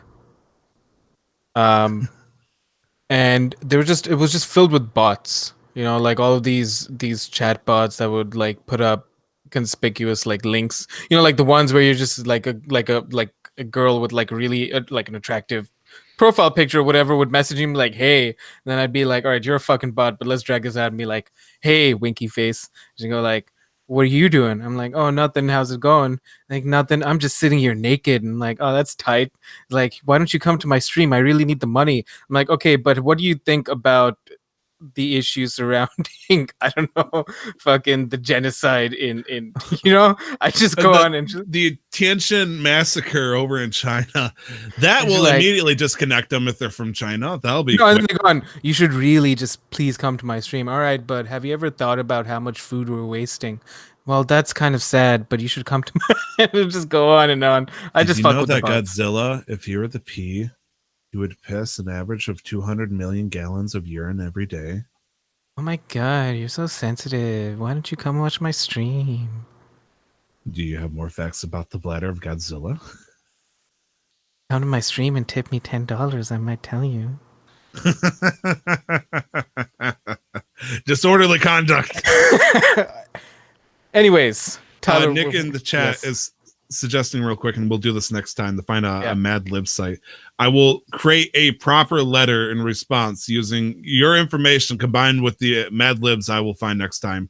That way that we can keep in contact with our news correspondent Aviana Erman and reporting live from Spain on current events and important societal issues. Right. She is so close to Ubisoft by about 1,000 miles, but she's closer than us. So sure, take what you can get. She'll get us a hot scoop. Yep, the hottest of scoops. And hopefully she won't end it by asking for credit card details. Or I'll just ask her if she has PayPal. I don't know. We'll see. I have an expired credit card. I have also expired credit cards. I have actually active gas cards for previous truck companies, which I won't use because that would be malicious and I could get sued really quickly. Anyways, Nick, as you're asking, you can find me on Twitter at 2timestyler. All letters, one word, 2timestyler. Where can we find you, buddy? You can find me on Twitch, Instagram, and Twitter at LRWarrior11. You can find the show, Casual Master Quest, in a variety of places. You can email us as our lovely news correspondent, Miss Aviano Erman, casualmasterquest@gmail.com. Way to slaughter a news anchor. It's I apologize, Miss Erman. You can find us on... She's compassionate. She has a gun and has a loving heart. You can find us on Twitter at MasterQuestPod. You can also find us on Facebook and Instagram at Casual Master Quest. If you just look us up, we will pop right up. But yeah, any last words? Any final comments, Tyler? Yeah, holy shit, E3 is going to be a fucking doozy, and I can't wait to tear it apart. It's gonna be awesome. Thank you very much for listening. This has been Casual Master Quest episode 53. I was your host for the episode, Nick, joined by my lovely, beautiful, strong, silent co-host, not very silent, but funny sometimes. Maybe not so funny. Tyler. Right there. And Do also with our do I have to be silent? you don't have to be silent. Or with Okay. and with our Yeah, brother. with our news correspondent from Spain, who is originally from Portugal, but she lives in Spain, Ms. Aviano Herman. Yeah. Have a good day. I'm very excited for what's about to happen next week. It's going to be all the E3 news. Don't forget to never stop the grind. We'll see you guys next week. Have a good one, guys. Bye. Bye. I wonder, do you think Aviendo Herman